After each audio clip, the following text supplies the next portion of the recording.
I can kind of check it.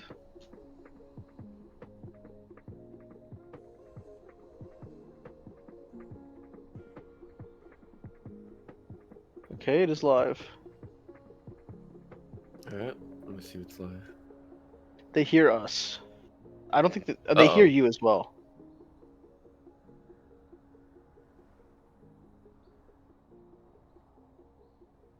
Wait, I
Welcome back, everybody, to the final boss draft league.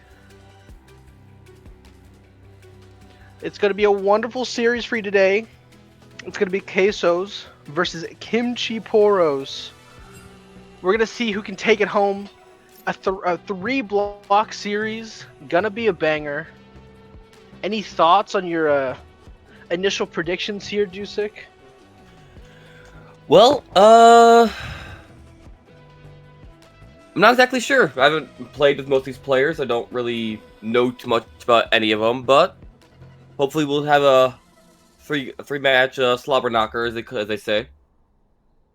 Yeah, I mean, me personally, I have counted out Kimchi Poros at pretty much every single time they've shown up in predictions, and I have always predicted CaseOhs to win, so I'm just gonna stick to my guns, because I've predicted against Kimchi Poros and been wrong every time, but I'm just gonna stay stubborn and keep, preying on their downfall, I'm gonna go ahead and predict an easy 3-0 from CaseOhs today.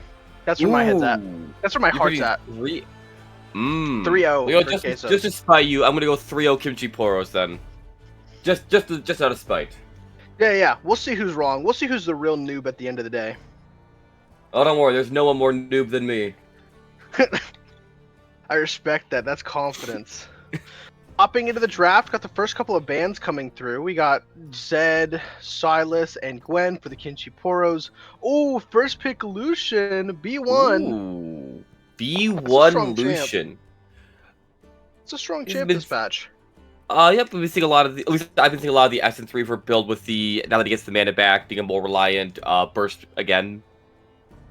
First pick Lucian means that we're probably going to see an early Nami or Braum, depending if they want to play for that CC or just that raw burst in that bot lane. Yep. And Nami, another really strong, not only just pairing, but like strong champ on the patch right now with the items, just so overtuned. Ooh, and we get the Smolder in response. Another one I've been seeing a lot of on the new patch with the new item, the I forget the name of it, but it gives them basic cooldown or basic spell cooldown equal to their AD, letting Smolder really hit that late game power spike as soon as possible. Yeah. Right now, I think the most popular build is the Essence Reaver into Shojin or Essence Reaver into full crit. So I'll have to see what he ends up going with. I think Essence Reaver is just so OP. I think this Triforce build is complete bait. Agreed. Essence Reaver way too overtuned. The fact that it's damage and mana and scales with crit, it gives you everything you'd ever wanted in most of these champions. And Ornn coming in an Ornn blind for Kimchi Poros. Hey, I respect any top laner that says, "Hey, I'm just gonna play Ornn. I'm just gonna scale. Don't worry about me. Just grab me that beefy boy in the top lane." I mean, in response, we've got another blind coming through. Where Galio, Dr. Mundo. We got some beef coming in from the CaseOhs. If I'm Kimchi Poros, I'm praying my mid laner plays Smolder and just gets the freest lane and game of his life. Oh, that's what. If I was the mid laner like Kimchi Poros, I'd be losing I'm asking myself saying, for it. Like, give me that Smolder. I don't care what you're playing bot. Give me that free farm mid lane. Let me scale up. I mean, Talia is also a good option. Totally fine. I think Talia kind of struggles a little bit into this Mundo, but it is. I mean, that's why you got the Smolder. Yeah, true. They're gonna go into their second phase of bans here. I mean, really, the CaseOhs banning the Braum. That is not what I was expecting. I'm still surprised they didn't early pick up the Braum or the Nami, because I feel like if you're Kimchi Poros, you almost have to ban one of them right now. Otherwise, that is a very aggressive bot lane, and you've shown it is the Smolder bot. So you know what would go crazy actually is this Galio is not a mid; it is a support. Mate, you're gonna burn down the kitchen at this point. I think you need. I mean, think about it. If you're going Galio, the Braum ban makes sense if it's Galio support. I'm in their columns right now. I'm hearing it. I'm hearing what they're saying. My assumption is more the Braum ban so they can go Nami and just be really aggressive in that bot lane. That'd be my assumption. That'd be fair, yeah. Because Kimchi Poros does have next pick, so they could just snatch away that Braum if it is still up.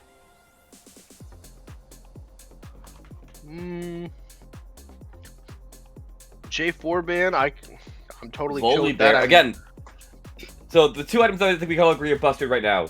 Dusk and Dawn and Essence Reaver. Both those items need some major adjustments. Yeah. As Dusk and Dawn all the has made, Dianas, the Echoes, the Volley Bears, nah. The fact get out of even my game. I don't wanna Varys see is it. building it now. Like, yeah, something's wrong with that item. Okay, Lilia. Ooh, hold up, ooh. Oh, they're teasing us a bit there. We do get the Lilia in the jungle. Yep.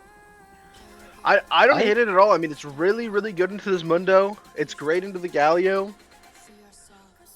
Even, it's so funny, Galio just being like a full, like, anti, MR building anti-mage champ, and it still gets completely shredded by Lilia. Yeah, well, it doesn't matter how much armor you got when you're getting beat down by Mosquito over 20 seconds.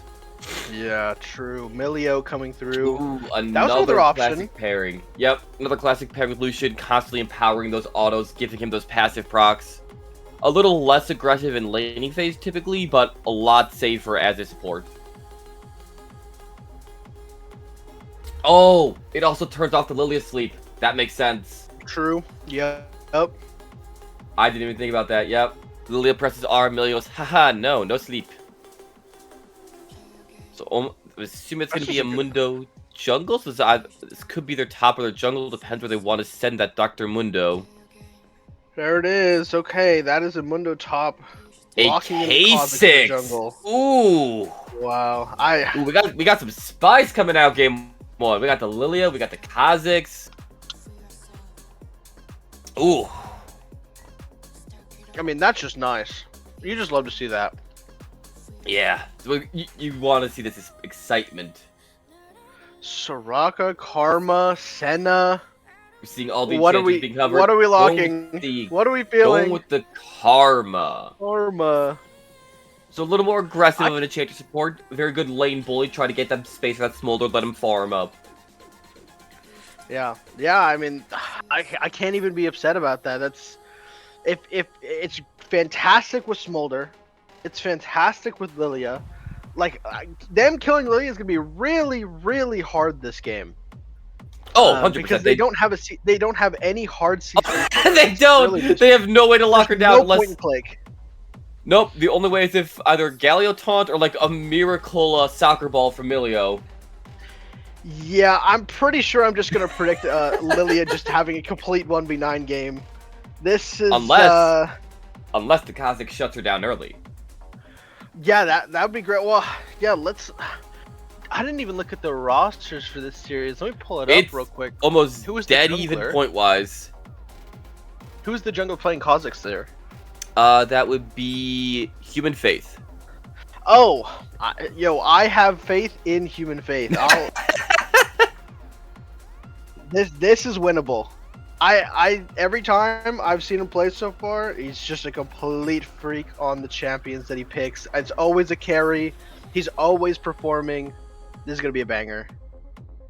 All right, well, we'll come back with this hopeful banger in a minute when we start game 1.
Welcome back. We are finally in game, but we are in a pause. Woo! Oh yeah. Wait, are we? The love timer's the going down. pause. Oh, it's unpaused. Woo! Yes. We are here with dude, game yes. one between the CaseOhs and the Kimchi Poros. As we got Mundo missing Cleaver number 1. It must be Owner in the jungle. Oh no. Already off to the races. Oh no, it's not Mundo jungle, right? It's Mundo top. Yeah. No, that's okay. I respect it. It's a common mistake. That Mundo champ is disgusting in the jungle. It's disgusting everywhere, man. I think see Mundo mid popping up more and more recently. Yeah, that's Omega annoying against champs that can't poke it out. Yeah. Mundo mid into Ori is like the freest game of your life. Most control mages just don't have the damage to deal with him. Yeah, it's super tilting. Not a ton happening so far, just some tiny little bit of poke here and there. Yep. Looking at runes and summoner spells, nothing too crazy. We do see Mundo opting into the Ghost in the top lane, so trying to get that extra mobility since he does get that free summoner spell, the teleport now. And a bit uncommon nowadays, but we do see Galio taking the Aftershock. Typically we see Phase Rush or Electrocute, but opting to just be that real frontline engage here with that Aftershock in the mid lane. We're probably not going to see the AP version, as he does lay the taunt on the Talia. It will not, of course, end up being a favorable trade. Once that taunt ends, Talia full combos. So it's a little tough. It's a little tough, especially when you're going through and it's like, okay, yeah, I hit the sick, nasty taunt. Okay, great. Now I'm taking all my HP. Yep. Worth. Oh, I got my Q. I got my passive. Cool. Oh shoot, she got her spells down again. Ah, dang. Oh, cool, right. Oh, yeah. Yeah, honestly, Galio is such a terrible trading champ into mages unless you, like, get your first, what is the Null Mantle Cloth. Well, even just once you get some HP, like, his base stats are really good, but just that first, like, level 1 through 5 can be really rough in some matchups. Yeah, kind of seeing some stock standard everywhere else as well, just when I'm looking at, like, Ooh, that clearing on Lucian proc. Never see the power of that Lucian Milio getting those empowered autos when he's healed or shielded, with Milio constantly healing and shielding, and he's getting those empowered autos every time. Bot has Prio, so they're gonna fight over the scuttle, but they shouldn't. Lilia, yeah, seeing that bot lane does not have Prio, will just go top. Smart moves, like seeing their bot lanes getting bullying and like, there's a second crab, we can just go do that. Let's not flip the entire game on a crab for no reason. Or getting a massive trade on Mundo on the top side. Mundo does pick up his passive, lens of Cleaver, he's gonna try to walk away.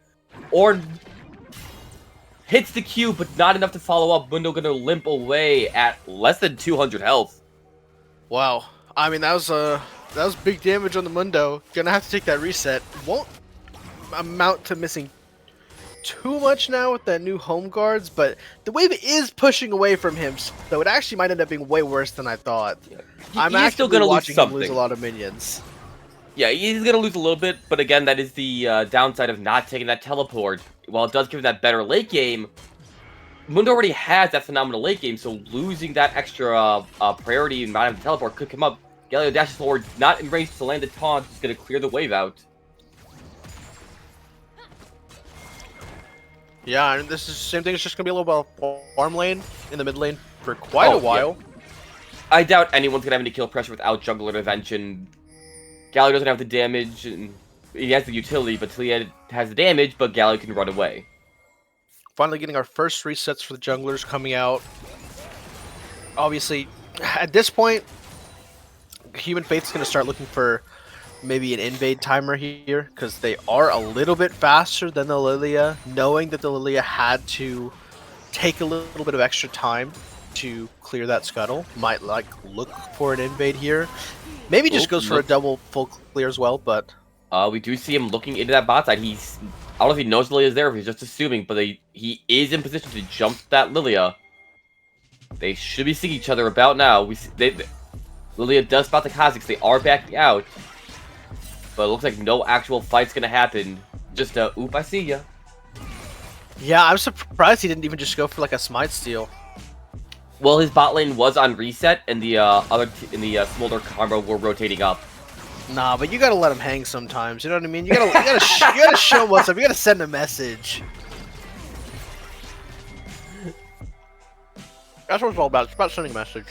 Yeah, we do see both mid laners resetting. Talia getting that lost chapter, and Galio getting that Spirit Mantle, I believe is the name of that. Yep. Well, Talia does no more damage. No. No more damage. Galio doesn't do much damage either, but doesn't matter. Yeah. You don't take Galio to deal the damage. Oh, get a little chunkage. Okay. Yeah, but I got the refill, so once again, probably doesn't matter too much. I'm curious to see what Talia is building if they're... Because they're essentially on same gold, but somehow Talia didn't buy a refill and didn't buy an amp tome, but... Holding money? Maybe the... Damn, that Karma trade back is nasty. You do see Kha'Zix invading Lilia. Fights going out over the map. Galio getting chunked about 1/3 health. Kha'Zix pops the ult to go invisible. He is a level up on Lilia. He's trying to steal these chickens go away. Help your jungler! She's rotating up, but she's really slow. It's gonna be a fight over the chicken. No, Kha'Zix can't get the chicken in time. Talia's here pushing him off. They do spot him.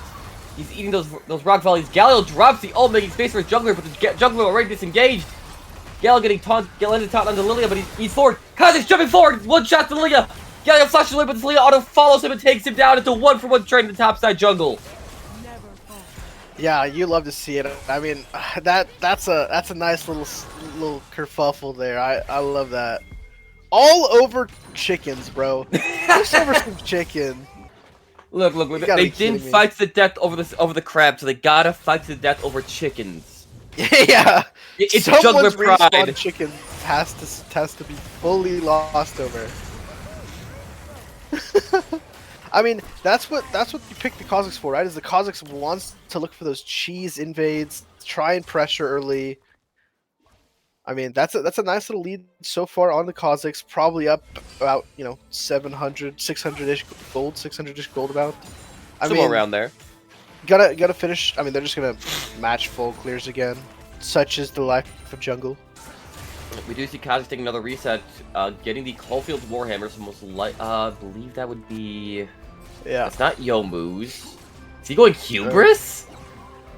Yeah, mayhaps. Ooh, I respect that. What's the alternative? Edge of Night?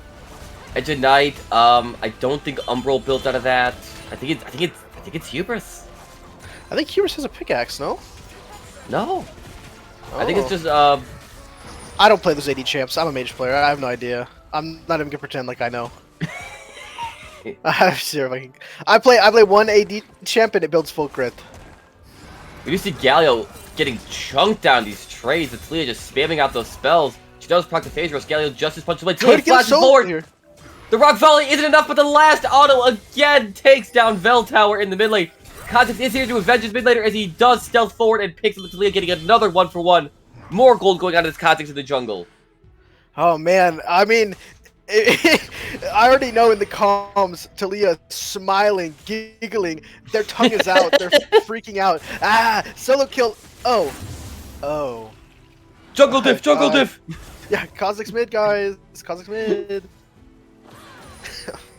You do see Talia full finishing that Blackfire torch already, so she's going to be a big problem. As Redside does pick up that Hextech Dragon. Really, really big spike. Yeah, that first dragon going over. I mean, that's a big win con for Kimchi Poros here. They outscale at every single position sub Mundo, but even then, Ornn is still a very strong scaling tank. Like, yeah, if this game goes to, obviously, it's pretty even, but if this game goes to like 25-30 minutes, I mean, it's gonna be tough. Okay, no, so it was the Umbral Glaive rush from Kha'Zix. I must have Umbral Glaive. Well, they did change it this patch, so now when you jump from stealth, as Lucian goes on trade Smolder, but Smolder through the Karma Shield actually when the trade drops the mom. Lucian dropped to about 400 health, as the Smolder Karma is winning the bot lane into Lucian Milio. Wow, I mean that's incredible seeing. Just a little fighting in the mid lane, nothing crazy, just little trading back and forth. At this point, it's like if you're Galio, you're just trying to Kha'Zix is avoid. here in the bot lane, but the Karma lands a tether, so he is spotted. Lucian drops the Culling. They drop the heal to run away. Karma dropped away at 200 health. Wow. I actually can't believe they're fighting that much over that. That was I'm not saying like risky, but it definitely is a waste of time. I don't think there's any world where you kill that Karma. No, I We think do it not was have more great so champs. a trying to get some pressure off your bot lane. As Galio getting a good trade on Delia, lands the taunt, able to get a trade, but the Slee gets the trade back with that empowered volley. That big rock doing a big chunk of damage with that full Blackfire torch.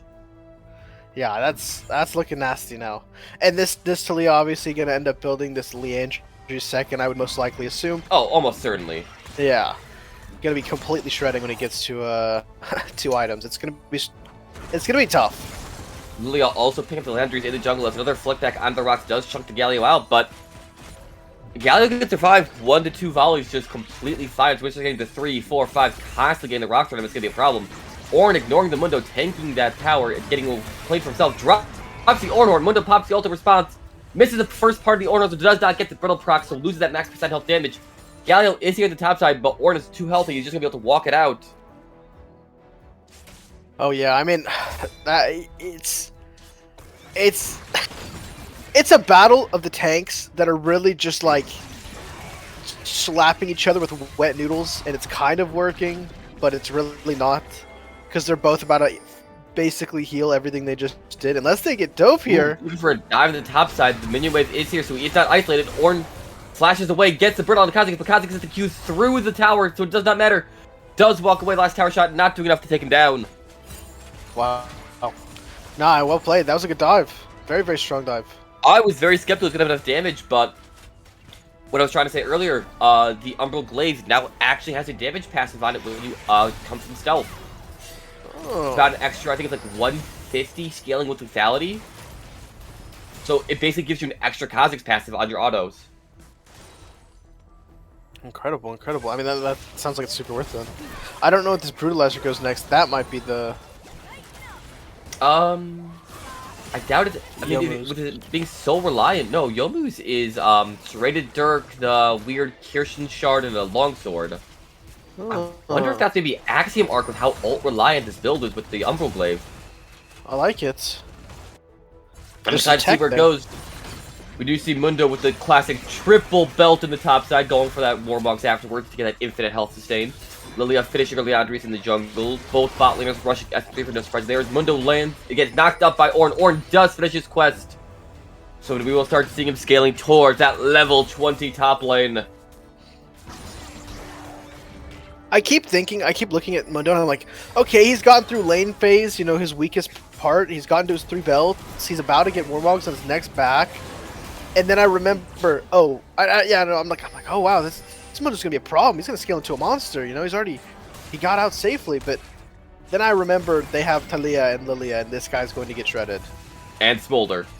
Yeah. Who also does max. Well, actually, with the Leandris, their entire team will have max percent health burn, because Ornn melts out a burn. His brittle does do max percent health. True. I think it's like 18% at max rank.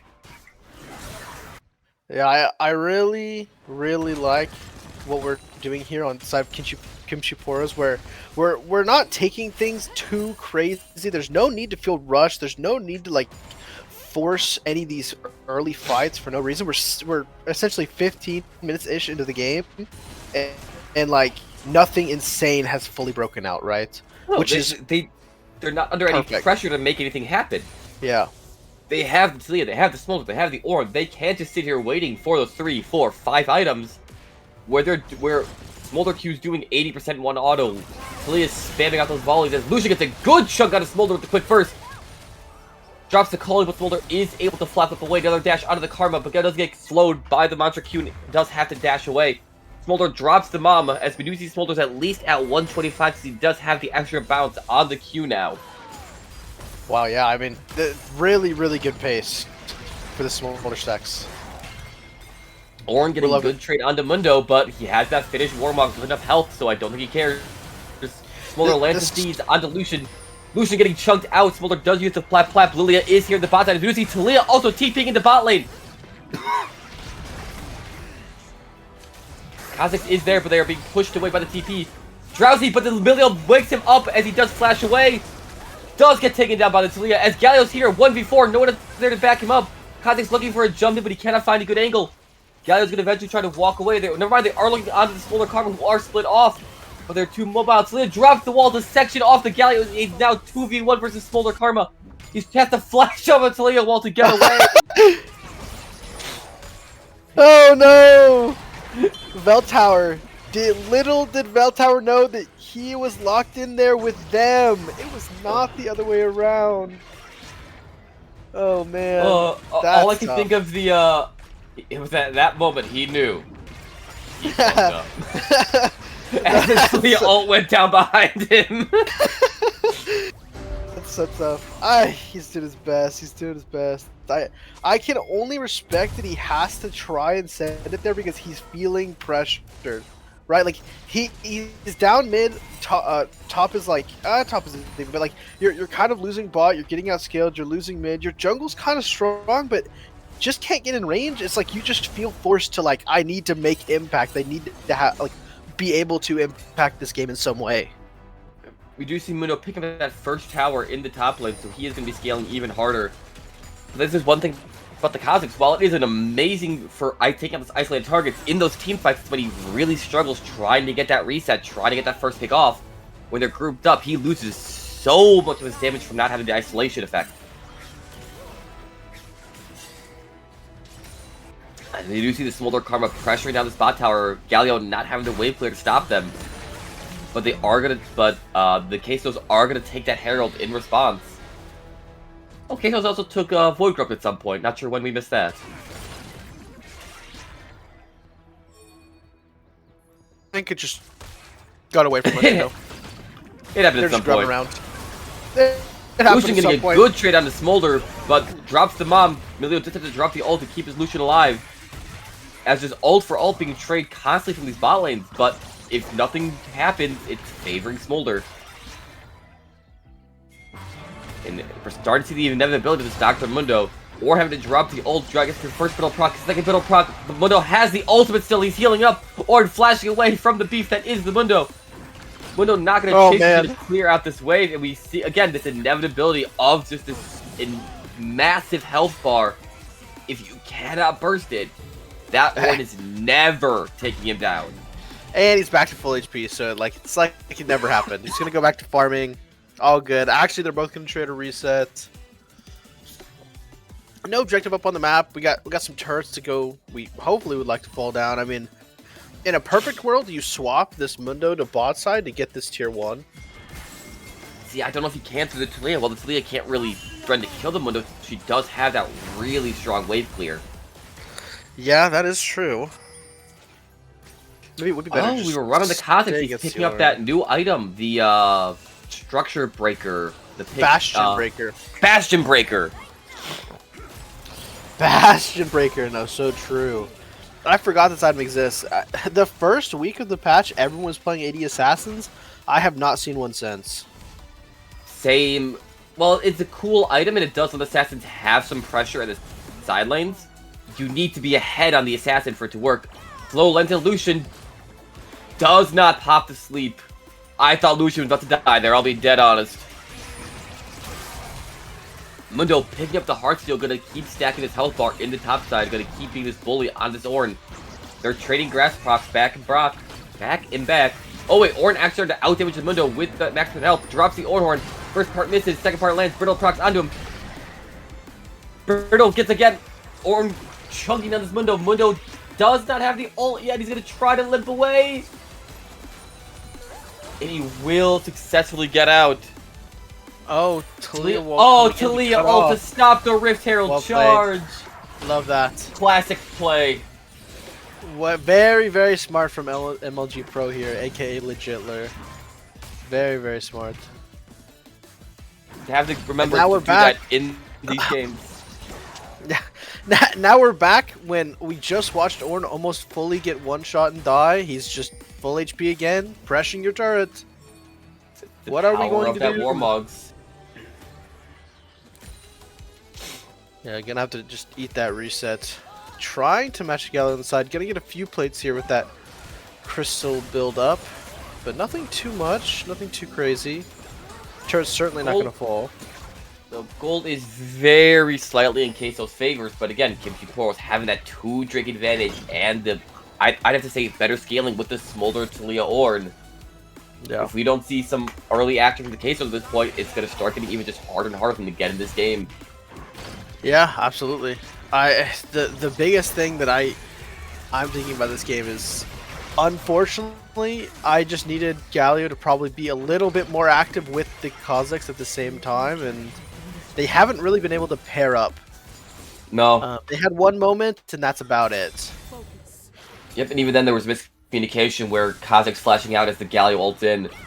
Yeah, As you see Kimchi Poros positioning around this Dragon Pit. Smolder. Oh, Galio flashes forward, does let the taunt on the Smolder, misses the knockup, he does have flash away. Calling over top, his bomb falls on top. Ornn TPing in, Mundo's here, pops the ghost, running into this backline, he is pressuring the Smolder.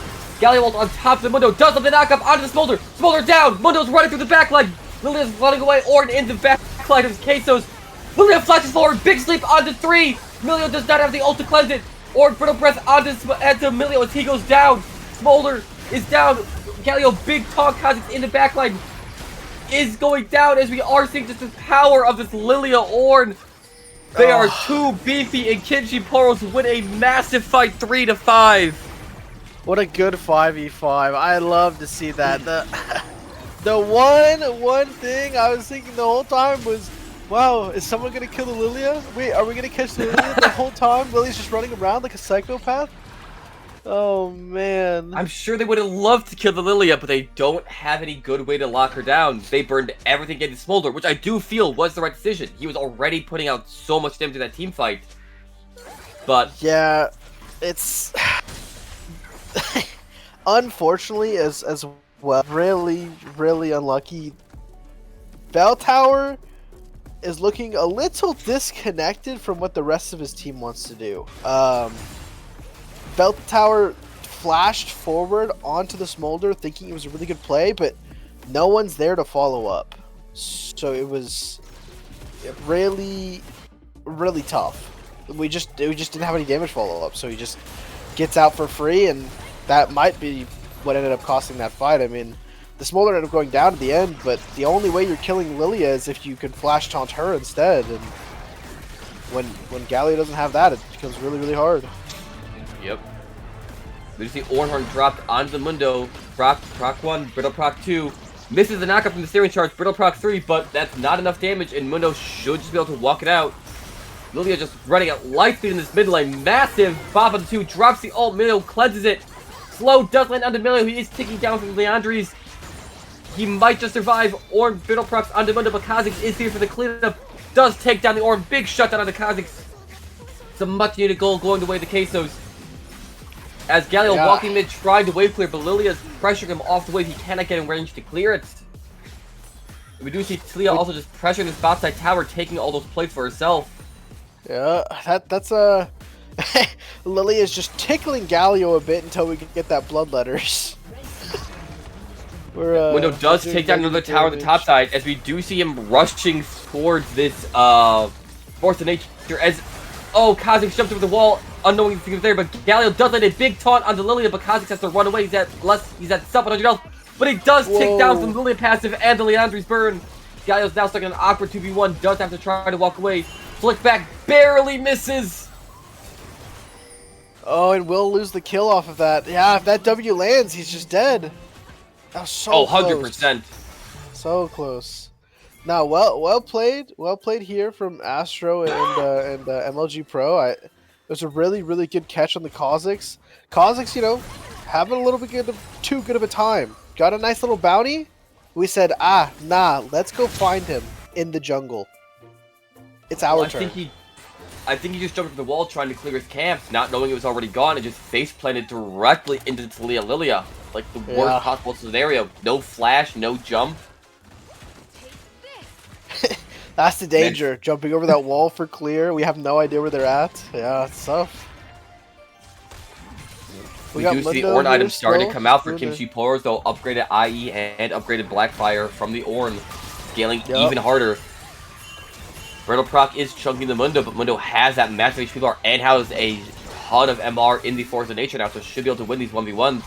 We do see Lilia coming upside to match the Mundo, but I don't think he's going to go any further. That was a winning trade for Mundo, for sure. Mundo missed 2 axes in that fight. Didn't matter. Heart Steel Proc, baby. He still hard won that 1v1, which is insane. We're missing 2 of our key abilities, and we're still just absolutely smashing 1v1. This Mundo is a problem. It is a problem for the Ord, but between the Lilia, the Talia, and the Smolder, I think in the team fights, I don't know if he's going to live long enough to do the damage.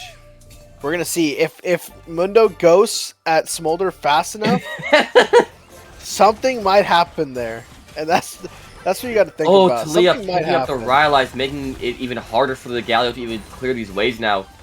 He is just being pressured off everywhere he goes. He does have that massive shield from his passive, but this poke from Talia is getting really obnoxious now. Oh, big Lilia Q onto 2, does prop the sleep. Lilia doesn't cleanse it. Galio ult on top of Lucian, doesn't matter. Kazik is here for the cleanup, but Smolder does have flash to get away from with the Karma heal. Really well played from Kimchi. Or TPing in! They are looking to continue the fight. Yeah, there's no fight. It's so the fight's been over for 10 years and we're TPing in. Well, there is a dragon in 15 seconds, probably just being there to make sure. Fair. Just to confirm. It's like, hey, we are guaranteeing the soul. That will be a Chemtech soul for the Kimchi Poros, assuming this goes their way. That, it's going to be so hard to deal with any of them now with that extra resistance, because CaseOhs are all burst damage, so trying to get to that last bit of HP could be a real problem now. Yeah, I mean, really, really well played. Securing this dragon just because they set up a death rush, and unfortunately, Milio face checking it into their doom. Yep, at the same secure time, their 4th drag and soul of the game. Yep, at the same time, Milio doesn't really have a choice. They know they're going to try to pressure this dragon, so it's either face check or just give up soul for free.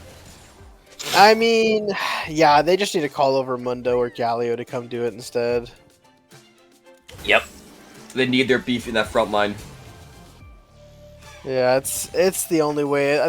Their jungle is not really their own jungle. I mean, Kha'Zix is not been fall behind. It has not been their jungle for a while. Yeah, true. Gonna try and maybe look for something here. We got a lot of our CDs down though. Lily ult finally back up. Could start to try and look if they get a at least 2-3 man kill here in this next fight. I mean, that's an easy Baron. Well, even if they just get one, if it's Lucian or Kha'Zix, that's half their damage gone because this Galio's not really outputting damage and they can't kite out the Mundo. Yeah, and Ornn is so tanky that, I mean, they would just take no damage doing the Baron anyway. They could just easily play for turn or just take it. I don't even think they would contest. They might just go to opposite side and try and just shove. No, just ignore the Ornn and hitting the tower instead. Yeah! Full Play the push, music! push mentality. Push. Oh my gosh. Oh no, Lilia. Galio, good jump, but no one's here to follow up. He is 1v4 this top side, trying desperately to clear the wave. Lilia does land the Q. He does flash away, knock up onto Lilia, but it does not matter. There's too much damage coming out. He cannot survive through it. Kha'Zix leaving something onto Ornn. Ornn does flash away the windows, taking this tower. He can last forever. Ornn on top does land knock up onto both. Brittle Proc. Kha'Zix pumping out as much damage as he can, but Ornn's too tanky. He does have to run away. Oh my gosh! Ornn zero charge forward does get that kill with the grass proc onto Kha'Zix as he flashes away. Go! Mundo trying to clean up, but he might have the damage. And Ornn Siri charges away. I can't tell if he was just getting minion blocked or if he was just spam taunting his dance. That looked so funny. Kimchi Poros does pick up the Baron as Lilia gets the kill on Lucian, popping the zone just for the style points, so he does not fall. Kimchi Poros finally taking the swing of this game in their favor beyond what they can handle. Baron falls, gold goes entirely to Kimchi Poros. I know he's And up a bunch of gold in theory because they just have more turrets. I'd say, wait, can we hit X on the game? Can we see what the gold difference is between Mundo and Ornn? 2,000. Yeah, I mean that's not super crazy. That's a crazy outplay on that 2v1. I mean, wow, wow. Yeah, no pen. Yeah, hadn't bought the Shireldas yet. Finally did buy the Shireldas, but it might be a little too late. Yep. That, that was a Lilia chance with to swing the tempo, get a lot of gold on that turret, and we just couldn't get it done. Well, it would have been at least an even trade, because then with the Bastion Breaker, they could have got that bot tower, maybe bot in-hit tower, Yeah. in exchange for the Baron, but now they get nothing. Lose Baron, lose another kill, lose the Cosmic Splash on top of all that. Oh man, it's looking tough. It's looking dire. If you're a CaseOhs fan, it's looking so rough. They're just getting outscaled and they're running out of time. I mean, the second that this game started, they were on a clock, and the clock, it's striking 12 as we speak. I mean, we got a fully stacked Smolder. We got Lilia, who's at their 3-item core. It's tough. Oh, big Galio on the Talia. Talia does go down. They do burn 2 walls together. They are going to lose this bot tower in exchange. But that might be what they need to push him off this tower finally. Mom over the top. Mundo running the backline. Orange charges 4. Hit nothing. Orange horn dropped on the backline. Mundo running through 3 members of Kimchi Poros is actually running a lot longer than we expected. But Orn is tanking forever in the CaseOhs.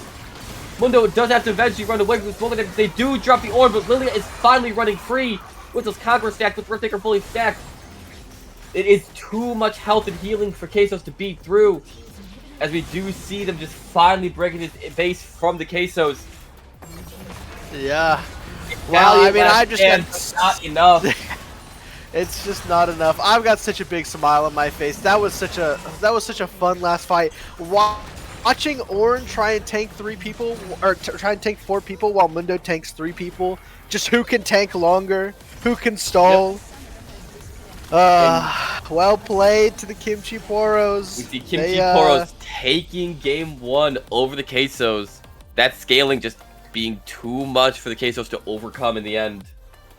Yeah, that was just they had a really solid draft plan. They had a really solid game plan, and they just followed it from front to back the whole time. Just super well played from Kimchi Poros here. Yeah. I love to Any see that. final That's a good game 1. Kind of a little solid game 1. To a little test, see what's happening, you know? Yeah. We had that crazy 1v2 from the Orn at the end, too. That was beautiful. Alright, we'll have to see what adaptations these teammates make when we come back for game 2.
Welcome back. Game 2 draft for CaseOhs versus Kimchi Poros. Gonna see how it goes this time. Last game, obviously, Kimchi Poros taking the win. The rosters are pretty much the same. Yep. As a Cases with the whole. full run back. Yeah. Yeah, CaseOhs with a full run back and Kimchi Poros switching out the jungler and support. But it's only really a 4 PV difference as a whole. So nothing too crazy. Yep. All right, we should be Nothing hopping up too to draft crazy. any second now. Hey, perfect. Great timing. And we see the Syndra Victor bands and the Silas Zed band. So, whenever I see a Silas band, you have to ask, are they going to go Malphite? Because that's normally why you'd ban it. I could see it. And the I would answer love is to see probably it. yes. Yeah, are they going to pick it B1? Mayhaps. I think it's worth perchance. B1ing. It is stupidly strong in the jungle right now, and if you really do, can always be flexed into like top lane if you really want to, but his jungle clear is so strong at the moment. Yeah, absolutely. Yeah, can absolutely be a flex if needed. First who's pick, Super doing? Ari. Ari. Whoa. Okay. And then Kimchi Poros maybe just running the Smolder back. Carpal really liking the Smolder right now. I mean, I don't see any reason for them not to. They played it really well last game. They seem to know their limit. They're keeping farm. Yeah, the pace of that was like Julidium-esque. No, it's an Azir pick. A legit Ooh. Azir? Oh, you love to see it. You love to see it. I will never be sad about seeing an Azir. And the Ornn being ran back again. Wow, they're sticking to man. one plan. They are playing for that late game. They are playing for that Ornn's inevitability. Yeah, the Smolder's being picked on 3. Let's see it. Yep. Bring it to me. Unless CaseOhs are willing to pick it up themselves. Yeah, maybe. We'll have to end up seeing. I mean, so their options are basically take away the Smolder, or take something to deal with him now. But then you risk them saying, okay, we'll skip that. Go like full aggressive bot lane with like a Draven or something. Olaf pick up. Plan. Olaf into Ornn instead. I'm more thinking that's an Olaf jungle. Just taking that power farmer, get to that late game, be that unstoppable force to run through this beef in this front line. Could be. Absolutely could be. Curious to see where it ends up going anyway. Can't be, too crazy. We'll have to see what ends up. No, they are the going to away. take away the Smolder. Now, oh man, we're assuming Smolder ADC, but with that being an Ornn top lane, we could see the Smolder going top and just using him to stack up the passive. Yeah, I actually don't think that's a bad option either. I think that's a good that'd be a fine plan. It's a steal away. It's a free scaling lane. On 3 Love though, what's a response? A Corki? Yeah, it's the another really strong. Yep. Yep. I'd like to see some Corgi shaking ass. Who doesn't? Gotta see what comes through. So we are seeing the Jarvan ban being covered. So they are assuming it's an Olaf top and then a Smolder ADC. Will we see some shenanigans, or are they just going to play it safe? Shenanigans. I love shenanigans. Oh, who doesn't? Well, they don't think it's Olaf jungle at the very least. No, you wouldn't ban the Jarvan otherwise. J4 still. Yeah. They're banning the J4 still no matter what. Alright.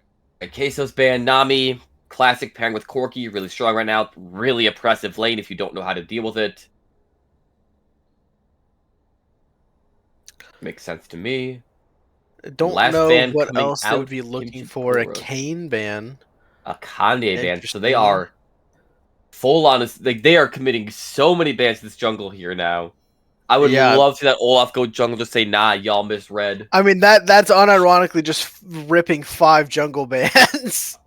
They just ripped 5 jungle bans, hoping it would lead to their success. I mean, they did technically do that last game too, except they banned. Oh, they banned the. No, I can't remember. But yeah, I mean, it was essentially the same game plan. They Yeah, just we'll want have to to try and see. put human faith on some discomfort as much as possible. Volibear last band coming out. Pantheon. Pantheon. So Whoa. could be support probably going jungle? Question mark. Yeah, question mark. It is a jogging champ. It could absolutely just be Yeah, going. yeah, Yeah. yeah. Yep. I forgot Diagon. Yep. Luckily, nothing too out of the All right. ordinary So the here. real question is, we're gonna start seeing it is the Olaf top, and there's the Viego jungle. Assuming Viego jungle, so we will not Yeah. be seeing the Smolder top lane. Kind of sad. I love seeing that come out. And then, so it should be their support, unless they're doing some really weird, like, Ahri support shenanigans. Yeah. I don't think it'll be anything too crazy here. No, probably just a disengage. Yep. Seraphine support, little frail, but a lot of utility with some of that new itemization, especially with that new tier item. Oh, yep, just changing up the Windwallers, just something to block that Seraphine ult. Or are they going to go with the Karma play for that oppressive laning phase? It is going to be the Corki Karma bot lane, really try to pressure the Smolder Seraphine, not let them scale up at all. Alright, so it looks like we're going to be seeing Olaf versus Ornn in the top lane, Viego versus Pantheon in the jungle, Ahri versus Azir in the mid lane, and then Smolder Seraphine versus Corki Karma in the bot lane. Curious Alright, to Tate, what's see your then. what's your predictions this game? Would you like to swap up your 3-0? Karma's we Nautilus. have just been informed by production that the Karma pick is actually a Nautilus. Oh. That kind of changes what I'm thinking because I didn't love the Yeah. Karma that much.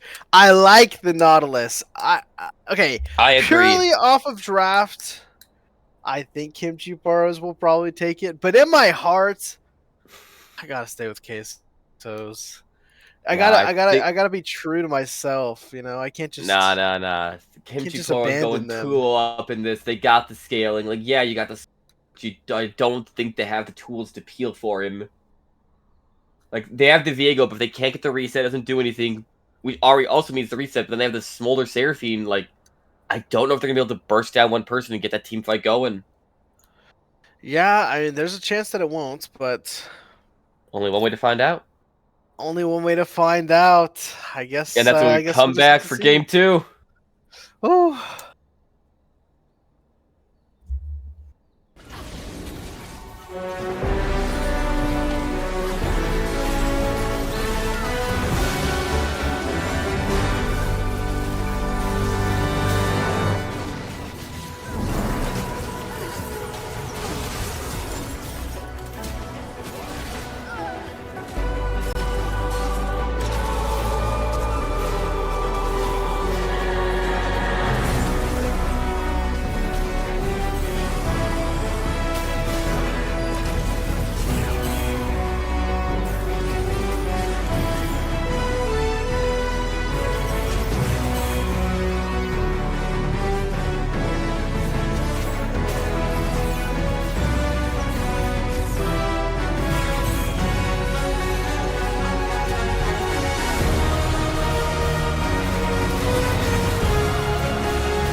Oh, hello, welcome back to game 2 between the CaseOhs and the Kimchi.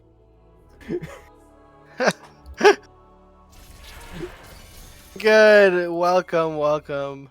Super excited and happy to be seeing this game too. I love engaged support.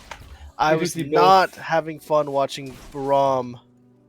Or, not Braum, Milio Karma? versus Milio Milio Karma. No, we should see a bit more action out here in the bot lane. We do see Olaf going with a level 1 strat, just throwing those axes, catch them, throw them. Classic he's been doing since, I think, his release. We do see Nautilus looking for a hook. Will he find it? That ward is not in the bush! Bro's been catching and oh my gosh. Bro's been catching and throwing axes since his release. Yes! Bars. Okay, looking good so far. Just trying to get some poke out. Those brittle procs from Orin do so much. He's got the level advantage, so that's a big chunk to get here before they hit level 2 on this. A lot of poke coming down from Azir as well. Nothing too crazy in the runes and summer spells. We do see Hook landing onto Smolder, does pop the barrier, does not drop the ignite. He is walking away about 3/4 health gone. I mean, that's exactly what we expected with Nautilus Hook. When it lands, he's gonna have to burn something every time. Second hook does land onto Smolder. Ignite does go down. He'll drop the Seraphine to keep. He is hiding under tower, sub 100 health. Seraphine trying to make some room to get his fleet footwork procs heal back up. And it looks like he will be able to sustain up slowly but surely, assuming he can dodge another Nautilus Hook.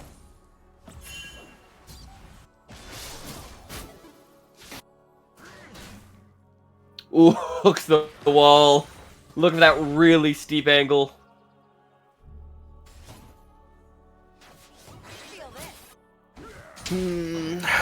Nothing too crazy. Ooh. The hook nearly hitting.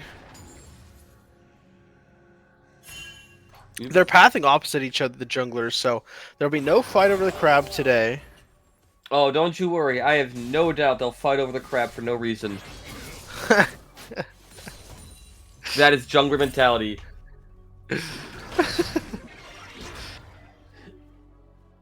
Both mid laners are just poking each other out. All pots are gone. Pantheon looking for a wraparound on this Ahri. He is flanking. She does see him, but she's going for... She burns Charm onto his ear. Pantheon flash stuns on top of her, and she is deleted! That is Yagin picking up first blood on the Pantheon. Man, okay. Yeah, I mean, that's what happens when you have the Pantheon jungle. That's how you find success with it. You gotta flash W someone super early. Anyone who's overextended, you just gotta find that early pick. I mean, that's the bread and butter. Honestly, if I'm against a Pantheon, that's like the one thing you're thinking about the whole time. I'm not even gonna lie. You gotta be good about your wording here. Yep. Yeah, I gotta be super aware of it. Yep. Both bot lanes taking a reset. Smolder going with the Cole, while Corki picking up a full Sheen. That's going to be a lot of burst damage coming out of the Kimchi Poros now on the bot side. I wonder if... I don't think there's an actual gank go here from Pantheon. I assume he'll just reset after this, or maybe he'll just continue his full crew. Yeah, his Raptors are back up. He's just gonna go back to his second folk there. There's a death bush. Nautilus just walking forward, trying to get the passive auto. Does not get in range. Could not get the hook through the minions. He is eating the poke, but he should be able to heal it back up.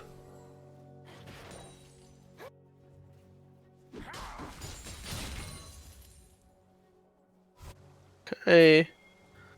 Going a little crazy here. Looking for the hook. Does not collect on the Smolder, but that Corki damage from the E and the Sheen proc does even out the trade.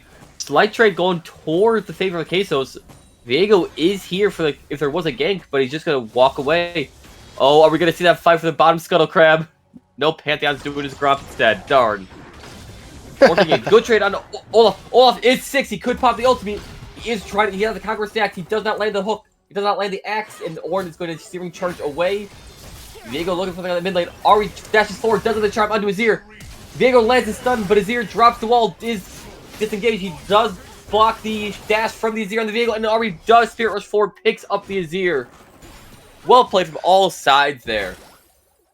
Yeah, unfortunately, there's only so much that the Azir can do in that spot. I mean, tried his best, got a good ult off to try and avoid the death, but yeah, Well, yeah. There's only importantly, so much you can Viego do. It's flashed tough. forward to block the Azir from dashing away, because once he hits the champion, Yeah. he stops his dash.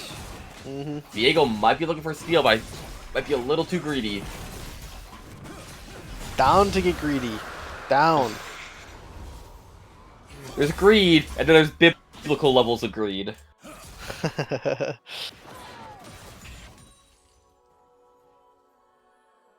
I don't think. Oh, hook landed onto Smolder, does land this, but Seraphine does immediately have the stun to disengage the fight. I know that like in all sense of the word, bot lane should red side bot lane should have push. That's obvious. That's just like Yes. what it is. Well, push in quotes. I mean, Seraphine should probably be able to poke them out a little harder, but they've hit a little too many hooks. So it's a little Olaf more going debatable. forward, does land the axe, does get the knock up on the Ornn. Ornn drops the Ornn horn. Olaf does pop the ultimate response, but Pantheon is here for the cleanup. Ornn flashes away, and Pantheon does get the kill on Ornn before the last auto connects, taking him down. Great ult from Yagen, great game coming out the top side. Yeah, well played. I thought the Olaf was going to take that, and he would have, but the Pantheon was there for the follow-up last second. And we are starting to see that poke come out from the Seraphine, making it hard for this Corki to walk up for this free damage anymore. He did end up walking up for free at the at the end. Though. Well, he walked up for the play and then Valkyrie'd away. Yeah, true. I just I feel like he should have gotten punished for that a little bit harder. Seraphine cooldowns are pretty long early game. Fair enough. Oh man, oh man. Yeah, I guess all just sitting on a tier, no CDR. Yep. We do see like that Olaf is building towards the Bork in the top lane, so he is again trying to play for the side lane to pressure down this Ornn even once he gets that health stacking. Yeah. Also, Azir just dashed in, didn't ult, and then Ahri had to flash ult away. So that's two big cooldowns down for a little dash. Ooh, good knockup onto Ornn. Olaf doesn't have the ult to run him back down, so he's just gonna take a free trade. Well, Olaf's just walking up, lands it slow. Oh no, Nautilus is here on the top side. Misses the hook onto Olaf, he's gonna try to run away. He does pop the ghost. He was not ready for the Nautilus roam.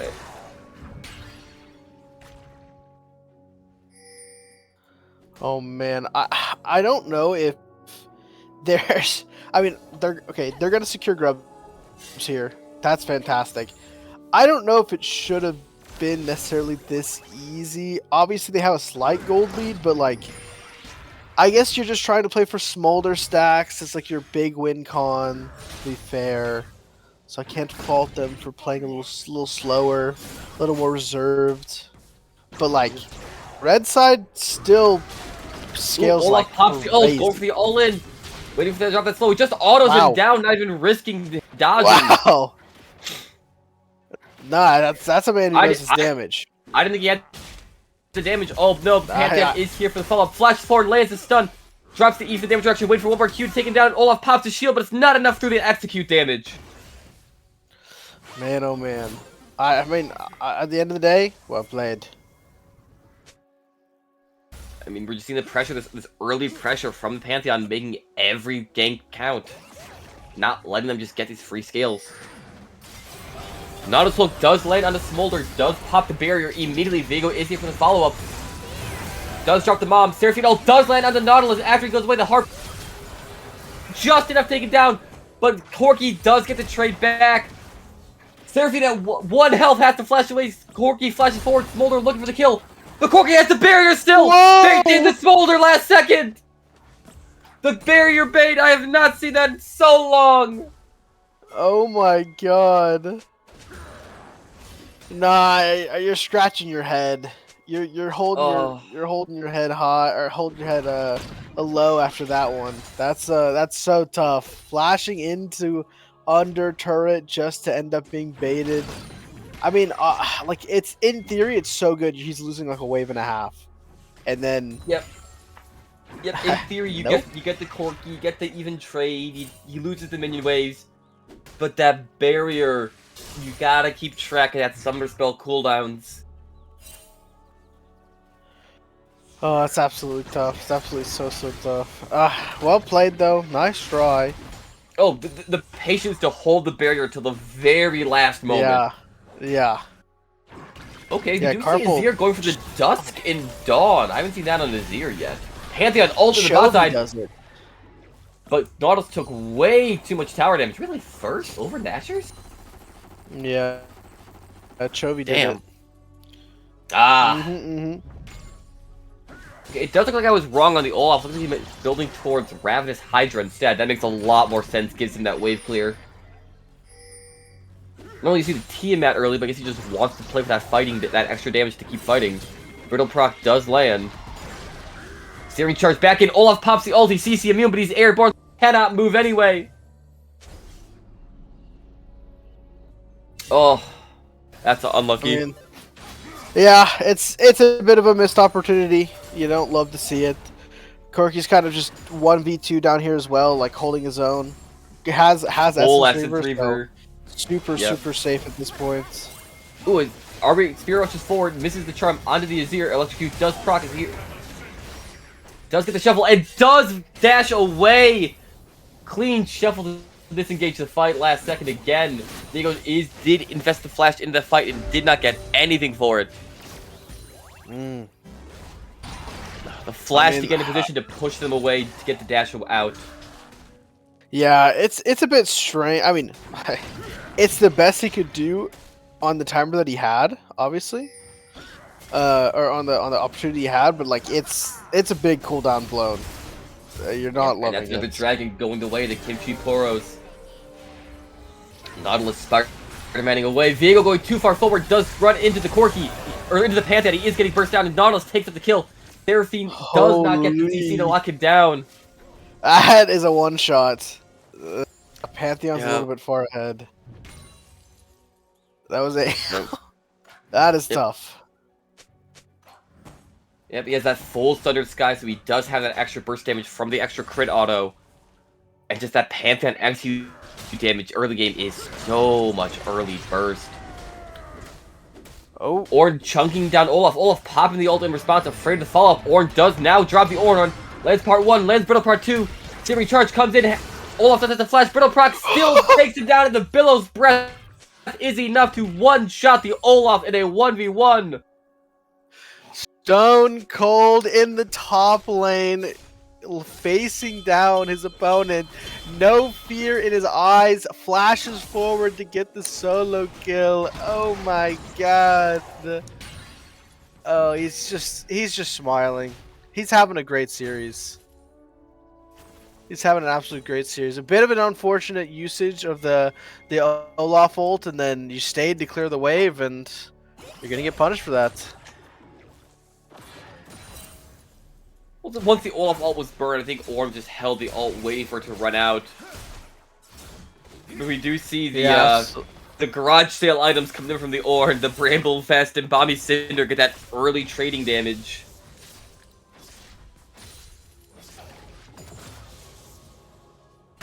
Smolder has finished stacking his call, but Corky's almost on the full collector in response with the Essence Reaver. That burst damage is nasty. Pantheon ult in the bot side. Stun onto Seraphine into the hook. She is going to get one shot and burst down before Ari can even do anything. Ari, Nautilus ult onto the Ari. She does Spirit Rush away. One charge left. Probably needs to escape.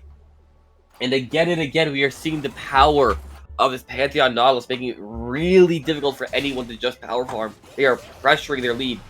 Nautilus looking for a hook onto the Ari, but going to get disengaged by the Smolder Sneeze.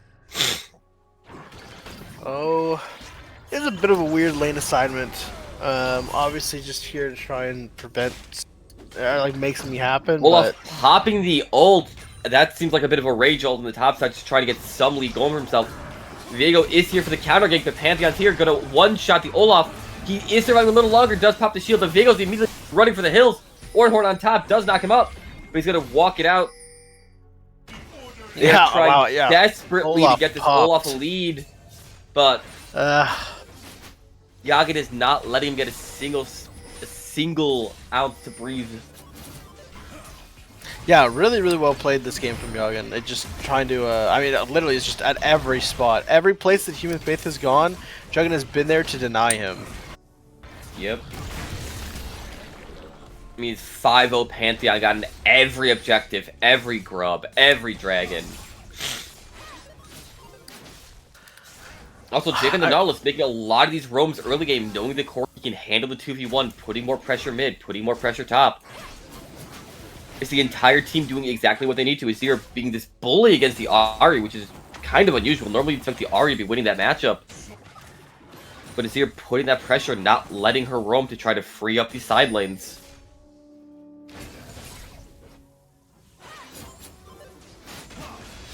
This mid tower's gonna fall soon too. Ahri keeps getting poked out by this area Azir. Olaf popped the ult, goes for the all-in, but Ornn still has the steering charge to walk away. Yeah, and all while that's happening, Mid tower did fell get to the first Azir. turret. Yeah. Yep. Officially, well, it's looking good then. I mean, I wonder if now your next move is to try and kind of establish a bigger lead towards our Corki here, because Corki's strong and he's gonna be your late game win con along with this Azir. Maybe we can just start really pressuring this bottom turret, letting it finally fall. They're gonna end up fighting with this dragon though. They want it. Oh, Nautilus sitting in the bush. They're gonna try to jump this Ahri. They do see here. Nautilus hook does somehow connect. Pantheon ulting way in the back. Nautilus is fighting this Ahri. 1v2. Diego TP from Olaf coming in the pixel brush. Ahri Spirit rushing forward. Charm does land on the Pantheon. Seraphine over the top does keep this Pantheon CC for a little bit longer. They are able to drop him. Viego is going down. Wow. Kimchi Poros coming out on top of this crazy fight. Corki is here bursting out that damage. And realistically, that was a 4v5. Ornn didn't even get there till the fight was already over. Yeah. Yeah, I mean, they're just down too much gold. This is just not a fight they want to take. They need to get gold off these top turrets and bot turrets and mid turret. Just anywhere. We have objective bounties up. We cannot be fighting this dragon. Yeah, it felt like a bit of a forced play. Yeah, maybe at that point they're just, okay, well, might as well just full send it and hope they can flip it, I guess. But it's tough. It's really, really tough. Yeah. I mean, that was probably the best chance. They got that CC onto the Pantheon. They tried to burst him down, but even then, they can't get through the Pantheon.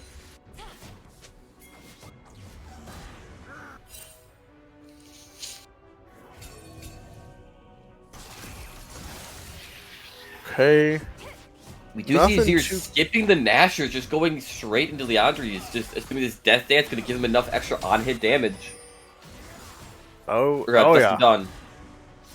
Escadon is crazy. That's insane to me. That it's such a good item, Azir doesn't even need Nashers anymore. Dude, if Chovy does it, I just would blindly trust anything he does. So it's like, yeah, bro. If Chovy does it, I'm doing it. Olaf popped the ult on the Ornn, but Ornn again has that dash to get away. CC immunity is gone. Ornn procs the Bill's breath, not procs the middle proc, but procs the middle, flashes away. Does drop the Ornn horn. Proc 1, Bill proc 2, and is enough with the knocker from the series charge to 1v1 the Olaf yet again. Well played. Well played. A lot of these close fights, that early anti-heal from the Bramble Vest probably makes that difference. Yeah, and this is just another example of him just trying to get back in the game, so you gotta do what you can. Nautilus hook onto Seraphine, does drop the ult. Corki is bursting down that Seraphine. Dear lord, that's a full collector second. Oh, hook onto Smolder, under towered. Ahri is trying to get the cleanup, Spear rushes away. Corki at 200 health, but Ahri cannot get the kill. Another great Nautilus hook onto Ahri, under tower. Feeding the kills. But not enough. Damn. It's tough. It's tough. They're just down too much gold. Down too much gold, and also Kimchi Poros playing this really aggressive playstyle, leveraging this Nautilus and this Pantheon, not letting any lane get time to breathe and farm up. Yeah, this is one of the things about this new season too, is that waves spawn like at higher frequency, so if you're ahead, you get really ahead. way faster because you're just controlling, you're denying waves, you're constantly eating more waves. It's just a whole different side. Yep. Also, with the up Baron spawn time, there's a lot less downtime in his mid game to farm up to those big crucial power spikes, getting that 2-3 items. It's a lot more you have to play tempo. Azir dashing forward already does land a charm, but Azir's still just chunking her out with those upgraded merc treads, giving him that shield to be more confident. Uh-oh, Viego in the jungle, he is spotted out. Ornn drops the Ornn Horn, misses the knock by the steering charge. R2 from Ornn does go wide. Bill's breath is proccing up Brittle onto Olaf. Olaf pops the ult going forward. He is right, he does have the healing from the Ravenous Hydra, but not enough. As Corki also one-shots the Seraphine on the side. Oh man. Yeah, I mean, just going ahead and letting it rip on them. It's just massacre after massacre. Yep, at this point, Poros going to start up a free Baron. And then, yeah, CaseOhs realize they have to try to fight this. Nautilus in the front line, Mom on top of Nautilus, he is chunked out. Kimchi Poros are pushed off the Baron, but for how long? Ahri steers forward looking for a charm. Charm does land onto Ornn. Ornn taking up for a long time. Azir is TPing in. Heartbreak on the backline, does not get the kill. Kill does go down onto the Ornn, but it's not enough. Viego cannot get the reset. Azir is here to help clean up, and that is a big fight going to the Kimchi Poros yet again as they are look onto this Baron. Oh man, well played, good turn. I respect the attempt. That was probably the best shot they had at trying to get back in this game and collecting all those bounties, but yep. Unfortunately, if just got that the last reset, hits. he might have been able to clean up, but he got taken out a second too early. Couldn't get that first possession, so he didn't get the heal. So Kimchi Poros going to pick up another 3 kills and reset with the Baron.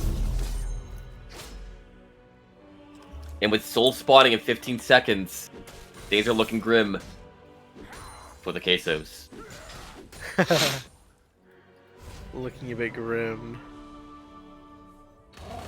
As the Ornn items are also starting to come in on the side of Kimchi Poros, those extra about 1,000 golden stats on top of the gold lead, on top of the Dragon Souls. The CaseOhs have to go for a miracle play at this point. Yeah, I wouldn't even blame him. Viego looking for the miracle steal. Can he find it? Not there in time. Azir dashing forward. Charm does whiff from Ahri. Mom from over the top from the Smolder trying to find any room, but there is none to be found. Man, that's just so tough because you have a lot of playmaking tools, but Pantheon on top of the Ornn. Seraphine bursts down through the flashes away, and then Smolder gets hooked by the Nautilus afterwards. Azir getting jumped by Viego and Ahri, trying to find something. They do get the shutdown onto Azir, but at what cost? They're basically being broken open by the other 4 members. Mid tower's falling. Inhib tower's going to fall shortly after. They are desperately on the reset to try to hold their base. This might be where the game ends. We have Baron. Wait, we're portaling out for some reason. Or portal away. The rest of the team is split. Corki does dash forward. One shot the Ahri, dear lord. Why did he? Either it was miscommunication or it was complete aura.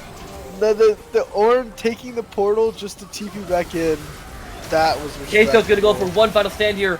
Olaf does pop the ulti, trying to get some damage down, get Viego this reset, but they're too busy. Ornn does flash forward, land the knockup onto Viego. Hook lands on the Seraphine again, but for the last time, as Kimchi Poros use this wave, push down the last Nexus tower, take down the Nexus, look the tower, fountain dive the Smolder. He's hiding in the back of his base. Even there, he cannot be saved. As Kimchi Poros with a dominant performance in Game 2, steamroll over the CaseOhs, taking up the lead 2-0 in the series. Yeah, that game significantly more dominant than Game 1. I'm surprised that they did a slight adjustment to their roster and it just complete night and day performance. That is a collection, that is a roster that will work when they take it into playoffs. That looked good. They were super on the same page. Joggin had an amazing game. That's really well played. Pantheon was phenomenal, but the biggest thing we saw there was a complete switch up from their plan in game 1, where instead of just this passive scaling, we will get to inevitability, said, no, we are forcing this now. You will respond, or we will keep running away with this. Absolutely. Absolutely. Yeah, that was incredible. I mean, I cannot blame them. That was just well played. They knew their limits. They were going out there and letting them know. Oh, they were showing the doubters what was what. The doubters weren't ready to, they weren't prepared. I'm impressed. I mean, we'll have to see when it's happening. I think they're about to insta lock in for Game 3. Yeah, they've already locked in their Game 3 rosters. Can we take a look and see? Is it just a run back of the same 2 rosters, or is there a switch up here?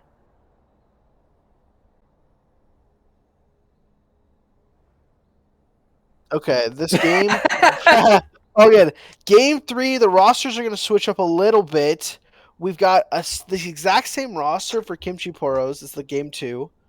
But Game 3 for CaseOhs, we've got Frosty coming in to try and prevent the 3-0.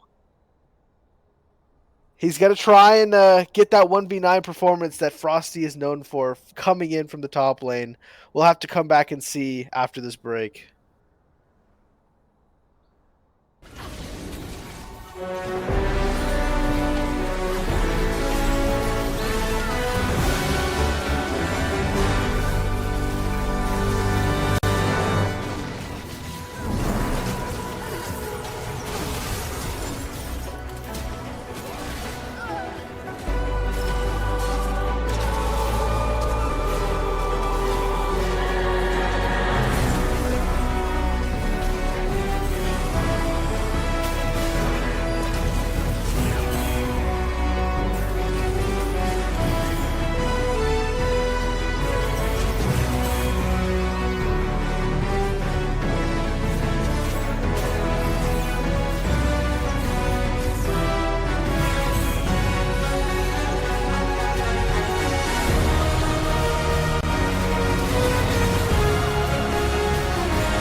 welcome back for the Welcome Game back. 3 draft.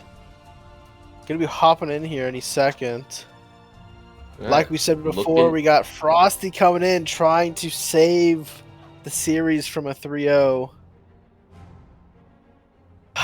My prediction's not looking so good. Your prediction fell through a while ago. We will not be seeing the CaseOhs 3-0. Yeah. I can still get my win. I still get my 3-0. You could still get your 3-0 that you predicted, man. Maybe it happens. We're gonna see. I can't fathom what went wrong. You know, I didn't. I was so sure I had seen it all. Well, I had seen the vision. So it's not just Frosty coming on CaseOhs. They're also swapping out their bot lane. It's Fox Patronos and Griffin coming in. That is true. That is true. They're swapping out the bot lane. We're losing Projecki and Amuchu. Now going into the draft, first bands coming through. They're swapping sides. We got CaseOhs red side here to try and get a Frosty counter pick. And there is the Smolder ban. They are not willing to risk giving it away, and they're not going to risk first picking it this time. They're just getting rid of the dragon. Yeah, completely fair and valid. And yet again, we're seeing the Azir. However, I mean, it looks strong game one. No reason to switch it up. Keep that Azir locked in. That Dusk and Dawn putting in that pressure. Yeah, it's Azir getting locked in. I mean, same idea. It scales like crazy. It's insanely strong. Still really safe too. Hard to really punish it mid the game. See what the CaseOhs respond with. Will it be a mid laner? Will it be some priority jungler? Will it be just the priority ADC in the Sivir? One of the premier ADCs right now with that extra 6-item slot. Menace in the late game. Yeah, it's another one where it's a very solid pick. It'll scale like crazy. It's very, very safe. But curious if it'll be enough this time. Generally does need something to pair with it. Malzahar. Malzahar. Okay. Whoa. That was not what I was expecting at all. Yeah, I don't know if I'm pro Malzahar. I'm not usually pro Malzahar. I think Malzahar's especially bad this season too. Yeah, Malzahar's usually a pick you'd go when you have a very annoying you need to lock down. Something like the LeBlanc, even things like the Kassadin, the Vladimir, where you only have those split windows and you desperately need that point and click. Yeah, it's a bit tough too because I don't even think it's particularly good into his ear. I do not know.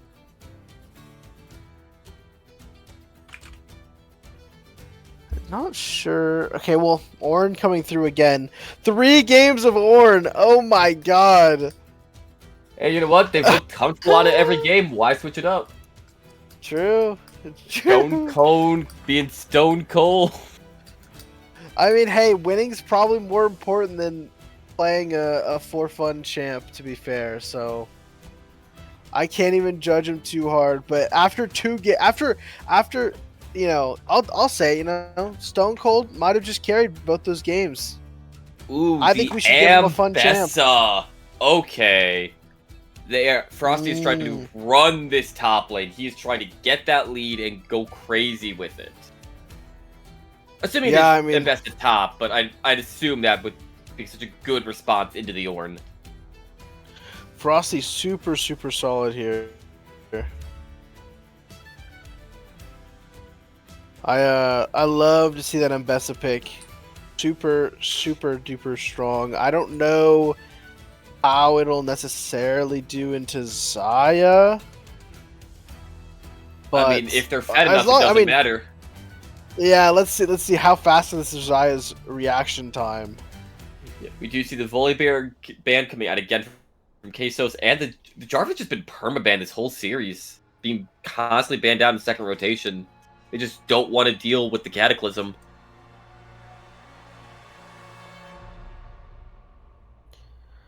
Oh man. And the Pantheon ban. They saw Yeah. it once. They don't want to Yep. see it again. I do not blame him. Yagin put on a performance last game on that Pantheon.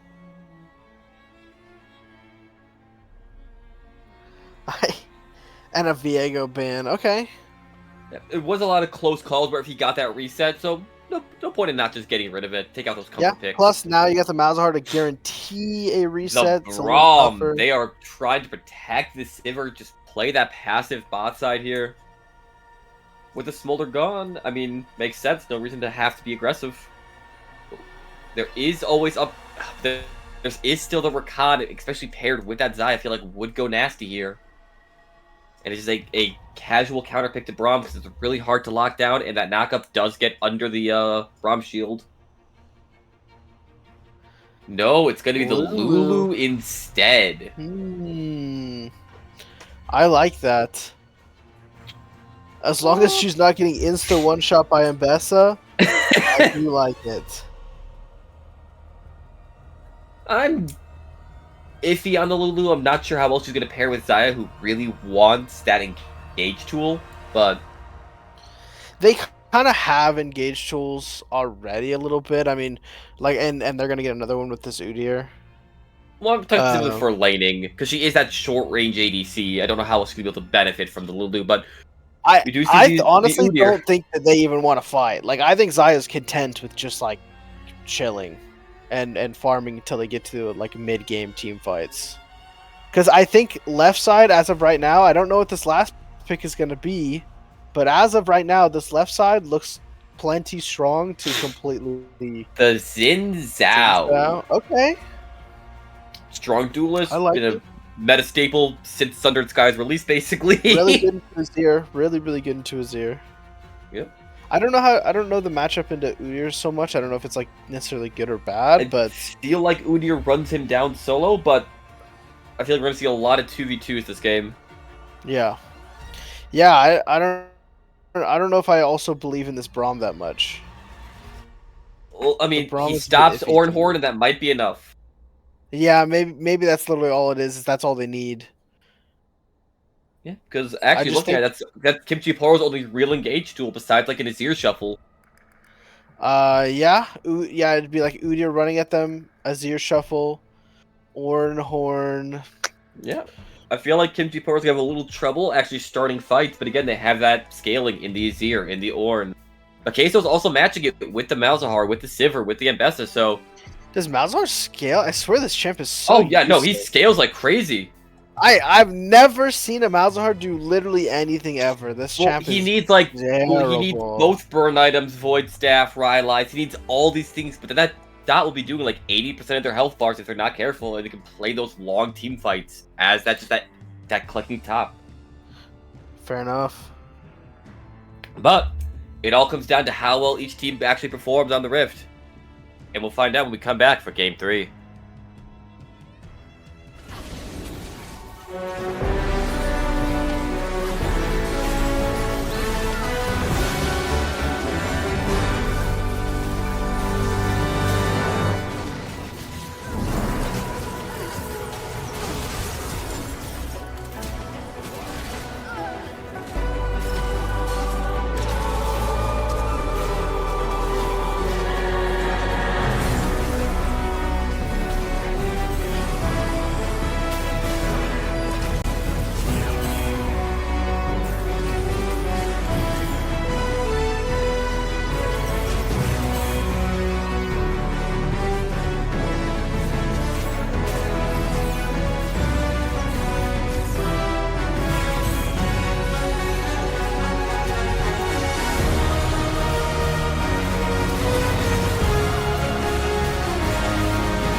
Hello and welcome back to Game 3 between the Kimchi, Poros, and the CaseOhs.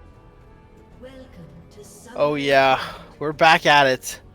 Different roster for the CaseOhs, run back for the Kimchi Poros. Gonna see the switch up here, see if the changes work out a little better. CaseOhs trying to stop the 3-0 sweep. Kimchi, Poros go for that clean 3-0 end of the week 2. Who's gonna take it? Only one way to find out. Pretty even PV here. Pretty even PV.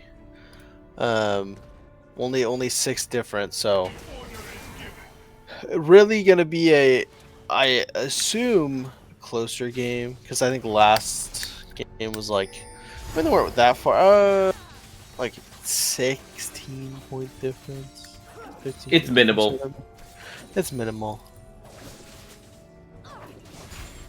Just gonna wave, clear it up, Sivir. I mean, yeah, this is what I expected. Just 2 farming lanes, just a whole lot of nothing. Yep, only lane I'm expecting to see any action will be this top side, but both junglers starting in the top half, so they are looking possibly for that early bottom fight, or at the very minimum, fight to the death over the crab as always.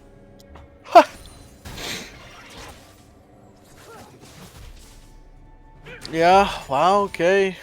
Azir getting that early poke off. And Besta's early damage getting completely eaten by bone plating. Yep, we do see Azir getting an early shove on the Smelter Hard. Not too surprising. He can't really do much to get his Voidlings and a few items under his belt. But Besta getting these quick trades out, knowing these Q limitations and that shield procs. Braum lands the Q on the Sivir, but there's no real, or onto the Zaya, there's no real follow-up from the Sivir. And Besta putting on his aggression, dashing through the Ornn Q, not caring about the damage.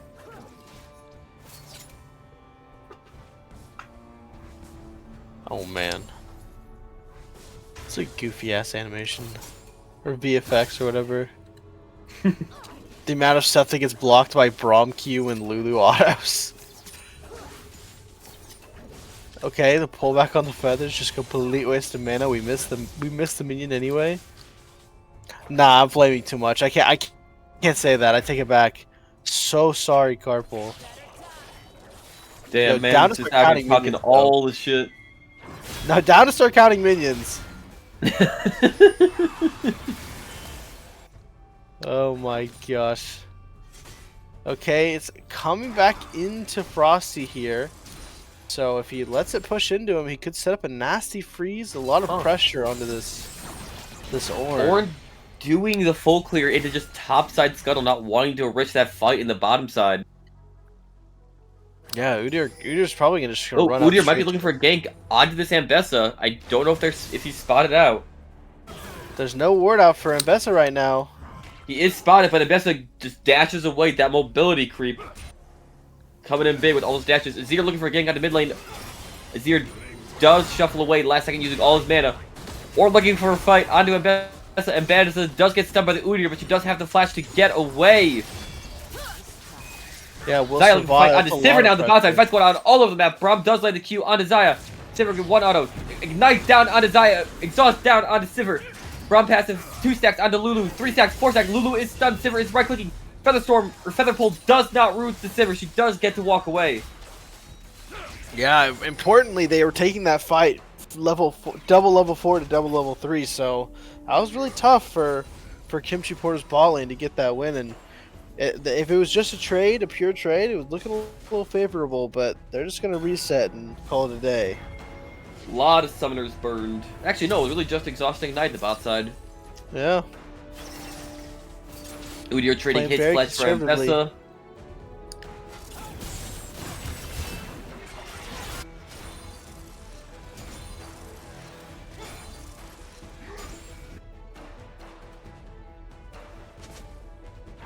Ornn sitting in the tower trying to catch this wave, make back up that farm difference.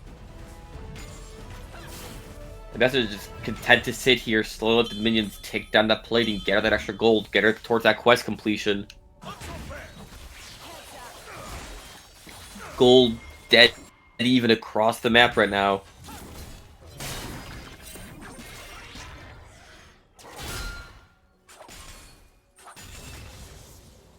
CaseOhs looking for this early dragon, having that bot lane priority, having that mid lane pressure with the shove from the Malzahar should be able to pick up this clean early dragon for their side. And that's a shielding through the Ornn damage, taking another good trade in her favor, slowly chipping down his health bar.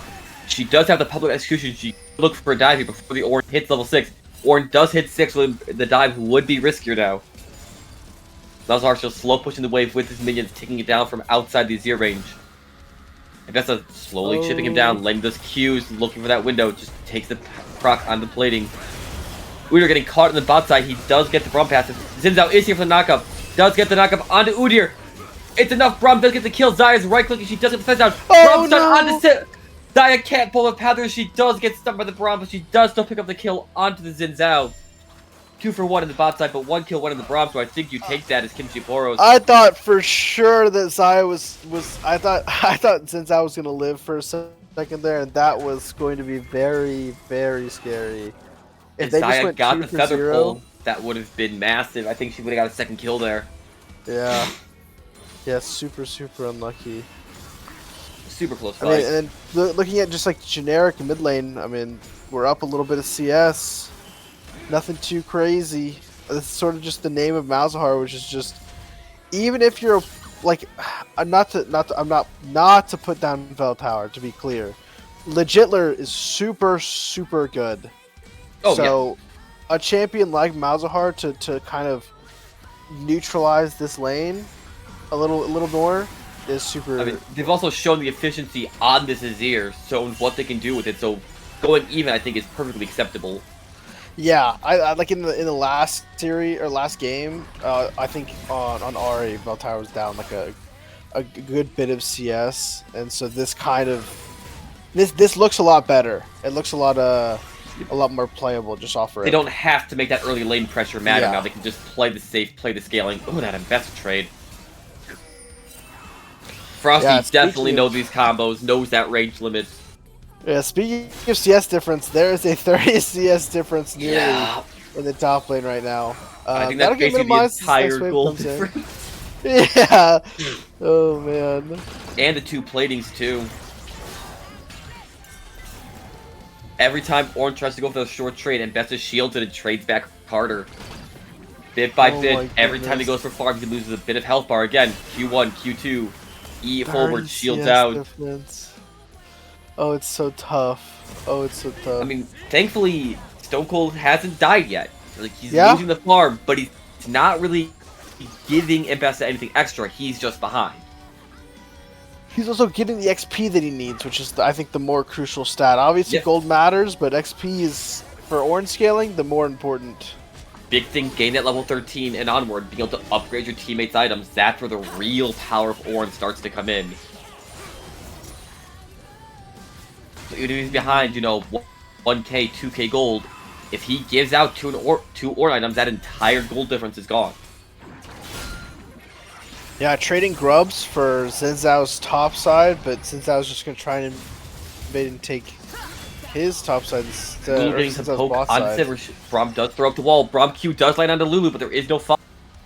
They might be looking for a dive. Looking for a dive, but there is no wave. They have to wait for next wave. Udyr was spotted out, and they know his deer's missing. Let's get freaky! Oh, do the dive! Udyr's wrapping around. They are committing for it. The wave is crashing. Sivers trying to clear it in time. Azir is here. Shuffle onto one. Sivir does special. The Braum flash back over. Drops the Glacial Prism onto there.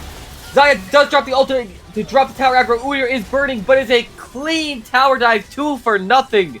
Well played from Kimchi Poros. Well played. I wish I had the comms of who called that. I love that. That was such a good dive.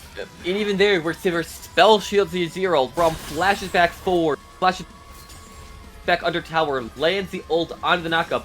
It doesn't matter because Zaya uses her ult, drops the tower aggro immediately, and Xin Zhao might be a little greedy here. Gets flash, bear slap, stunned, polymorphed, and then just one shot by the Zaya. Oh no! Oh, I bit off a little bit too much there. Thought they could get a little greedy. Unfortunately, did get punished for it.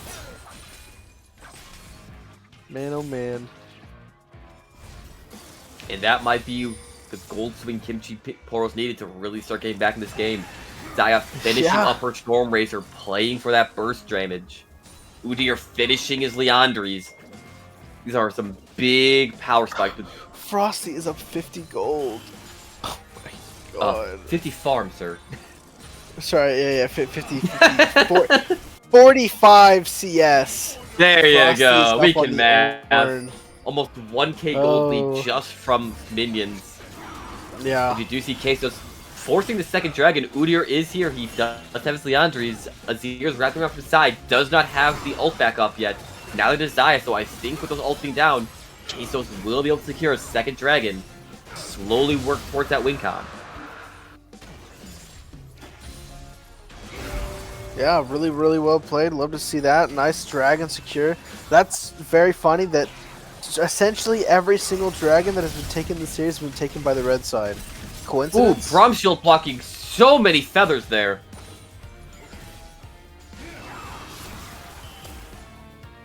Oh, nice little poke coming down. Udyr is in the bot side, but I don't think they're going to force another dive. Malzahar just keeping this Azir shoved in. Xin Zhao can't look for a gank with him that far into tower. Udyr is here, they don't know. Fair slap on the silver, she does spell shield, it does not get stunned, she does flash away. Braum throws up the wall trying to buy enough time to get away, but it does not matter. Zaya's ult is enough to clean him up underneath his own tower. Another kill, a 5th kill going on to the Zaya in the early game. Azir shovels Malzahar forward, breaks spell shield, Malzahar does flash away. Sand soldiers are there, but Malzahar drops the ult. Lulu wild growth is here to break the Malzahar ult, and he does go down. Oh man, 5 kills on the Carpal on the Zaya here. This is, I mean, you're so happy as Kimchi Poros. This is. Wait, or dashing forward, does get hit by the public execution. He does have to flash away, does drop the ult, trying to clear the way desperately. And Bessa dodges the Orhorn completely, keeps up the pressure, does eat another tower shot. But in the end, it's just another trade and nothing actually happens. Udyr is down by the Xin Zhao, and Bessa is here. Xin Zhao getting a good chunk, and Bessa flashes forward onto the Udyr. Xin Zhao does pick up the camp, and Frosty, he is able to pick up the kill on Yagin. Not a shutdown, but some much needed gold in their pocket, try to keep this lead somewhat in their favor. Man, oh man, I love to see that. That's a good invade. It's a nice little try from Frosty too.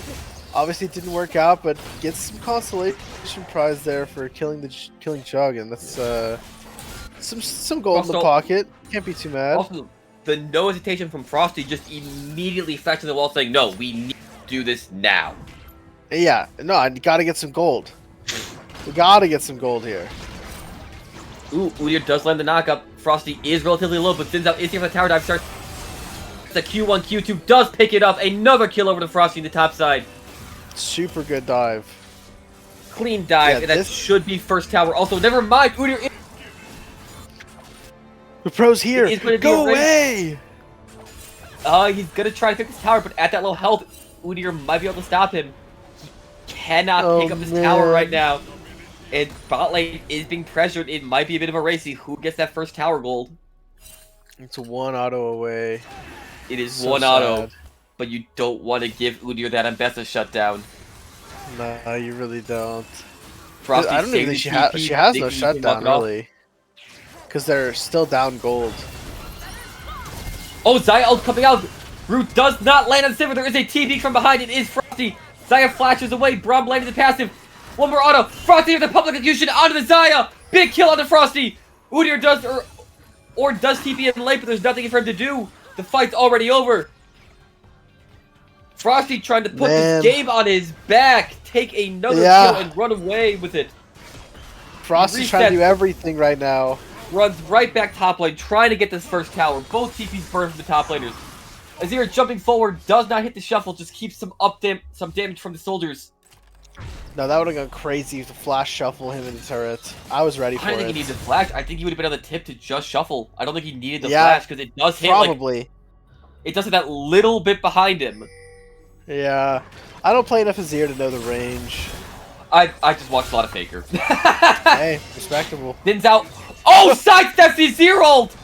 Oh, flashes forward.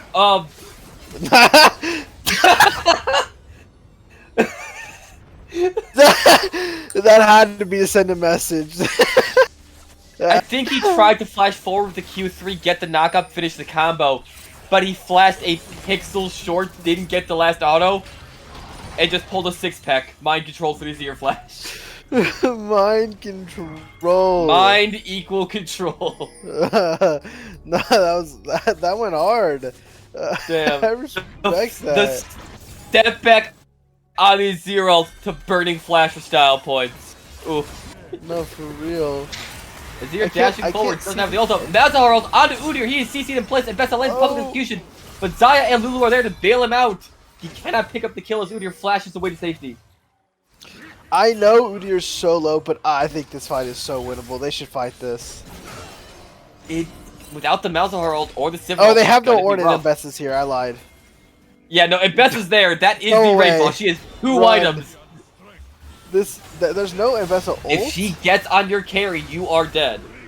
That's That is done. 3rd Dragon to CaseOhs Wow. at 16 minutes. They are on pace to get this right as Baron spawns.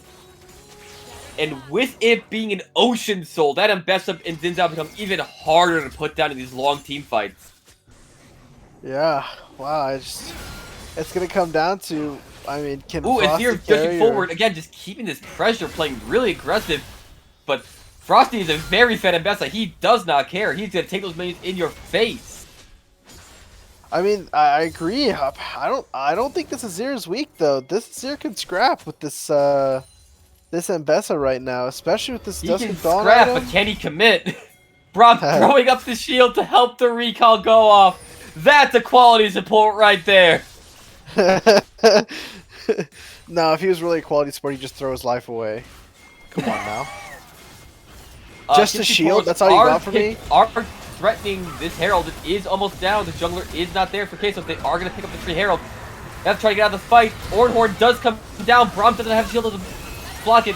Malzahar on to Xayah. She is pinned down. She dropped the ult. She is staying alive for another. She's staying alive. Frosty on the backline does take on the Xayah. Ornn lets knock up onto 2 in the backline of CaseOhs. But there is no follow-up. Sivir right-clicking onto the Ornn. He does go down, as does the Udyr. 3 kills going the way of Kimchi Poros. Or going the way of CaseOhs in trade of CaseOhs CaseOhs get 3 kills. Kimchi Poros get the Herald. Braum throws the shield up. What He the hell? cannot drop the shuffle. Okay, nice try, nice try. Just trying to get something back. Azir just shuffling in their face, saying, I dare you, make a move, I will drop. Xin Zhao on the side looking at the Azir, but I don't know the fight you want. This He Azir has does the Dusk so and much Dawn. damage already. This Azir does Yeah, so much damage already. It's That Dusk and Dawn insane. is kind of insane. I underestimated how much damage it lets them put out. Yeah, it still gives you attack speed, right? So it's not like you're losing out on too much stat. Plus, you're tankier than you would be with Yep. Nashers. Yeah, over 2,000 health on the Azir while still being a massive threat. Gonna work towards that Leandries most likely. Still put out that damage, yeah. Will we see the return of Azir top lane with how much of more of an AP bruiser he is? Oh, the grasp Azir top lane meta. Oh, it was so disgusting. I don't even. Don't even. I don't hear nothing about I don't hear nothing about that. That sounds terrible. Yeah, grasp Azir top, it was a thing. That's terrible news. What did you even build? Standard build. Standard You would just build, go you like went grab. you would go like Nashers, Riftmaker, Leandries, Bloodletters have like 4,000 health. Yeah, I think somebody played it in the house once and they completely ran it down. So They've hard nerfed grass so many times because of stuff like that. And Besta getting a massive trade onto set health damage coming in. Stun onto Lulu. She does drop the polymorph onto Xin Zhao. He does drop the Crescent Guard. He is alive. Sivir's dropping the right click. Braum passive does stun the Udyr. And he does fall to the Xin Zhao. man, that was surprising. I thought it was looking a little dire for CaseOhs there, and then they just completely one-shot Udyr coming The in. I Crescent mean, Guard he's from just the not Xin tanky Zhao. enough. That Crescent Guard from the Xin Zhao giving him that massive disengage tool, buying him that space so the Xayah can't finish off the kill. It And might not he's be gonna putting get out some as camps. much damage. Yep. Yeah, he's gonna get some camps for his trouble after too. It's pretty much the best case scenario. Dragon spawning in 1 minute. That is CaseOhs are on soul point. They are looking to clean up the dragon, keep this tempo moving forward. Sivir almost at 2 items. Once he finishes that IE, she'll be a big threat. Xin Zhao with 2 items. Malzahar almost at his Rylai's. Everyone on CaseOhs spiking hard at his 2 items. I'd be very surprised if they don't get down to dragon early, try to keep that vision control. Malzahar does reset, finishes that Rylai's. It's going to be a full 5v5 because both sides desperate for this dragon. Kimchi Poros dropping Herald mid, trying to break this tower, get some vision control back in their favor. That tower's still full health, that Herald barely does anything. Yeah, I was not ready for that to be full HP. I thought it got hit a little bit, but I guess Malzahar just insta-clears wave, and Sivir also insta-clears wave. It's just, you can never touch it this entire game. CaseOhs with that tower up, keeping this vision control in this mid side, forcing them back into the tower. Frosty dashing forward. Everyone's looking for a fight. Xin Zhao in the backline, does pop the crescent guard, but doesn't go anywhere. Udyr ult gets stopped by the public execution. Frosty is in the backline, does get exhausted onto Xayah. He cannot find the kill. Xayah is free to take over this fight. Sivir's right-click for Kimchi, does take out the Xayah, but Azir picks up the Sivir on the pit. Oh, Kimchi I thought it was due. Crazy fight to turn around this game at the 5th hour. I thought it was dragon due. Going to Kimchi Poros. Well played, Frosty not able to take down the Xayah fast enough. Does fall from the exhaust in the Lulu while keeping him alive. And Sivir not strong enough to take down the Azir yet. Yeah, I mean, whew. That was tough. It was literally just essentially a 4v5 for the beginning of that fight. I thought it was completely dire because Azir went to go catch the wave, and then they just couldn't kill off Ornn fast enough. They were just blowing all their cooldowns on him, and then it amounted to nothing. Yep. Well, there was a bit of a disengage when the Xin Zhao split the fight. Him and Mbessa jumped the backline, but Malzahar, Sivir, and Braum were still entirely on the front line. So they split the fight, but both teams split completely. It wasn't like a Lee Sin kick where you kick one person away. It was literally like 2v3s going on. With how tanky that Udyr and that Ornn is, they bought enough time to take down the Mbessa and the Xin Zhao. Yeah. Yeah, even with the shuffle missing at the end there too. I watched Mbessa come in, I was like, oh, getting shuffled, shuffle misses. Oh, it didn't matter. All good. That Lulu exhaust that was the big thing at the end there. Stopped a lot of that Mbessa burst for second rotation. Exhaust is OP. We should nerf supports again. Mate, exhaust's been nerfed so many times. Do you remember when it used to also shred resistances? No, how long ago was that? I think like season 7. I only started playing this game 3 years ago. I have no idea. Onto his deer, he does drop the shuffle, pushes away the Xin Zhao. Udyr is here to try to clean up, but there's gonna freely walk it out. Mbessa taking him another plate in the bot side, trading on this Ornn, winning the trades, but not nearly as hard with Ornn finishing that Doormail, getting those resistances stacking. Dashing around. I love watching Mbessa gameplay, just dashing around, doing nothing. I love it, I love it. But yeah, way back in the day, exhaust used to shred 40% of your armor and MR. That's insane. That's yeah. Insane. They let that be in the game. Every time I hear something about old League, it's just so disgustingly dumb. Yeah, that's why Gangplanks were notorious for it. Shred your resistances, then hit you with the barrel that removes even more resistances. It was basically true damage. It was disgusting. I loved it.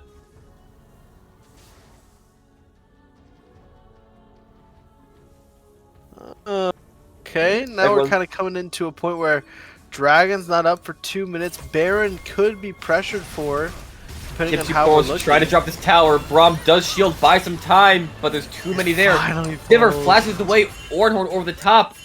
Sivir does spell shield it, but it's probably disengaged the fight. Frosty looking for public execution onto Ornn, does find it, goes in. Ornn flashes out, Azir here does not have the ult up yet. And Mbessa keep going forward, but there is no fight to be found. Kimchi Poros take the tower and clean disengage.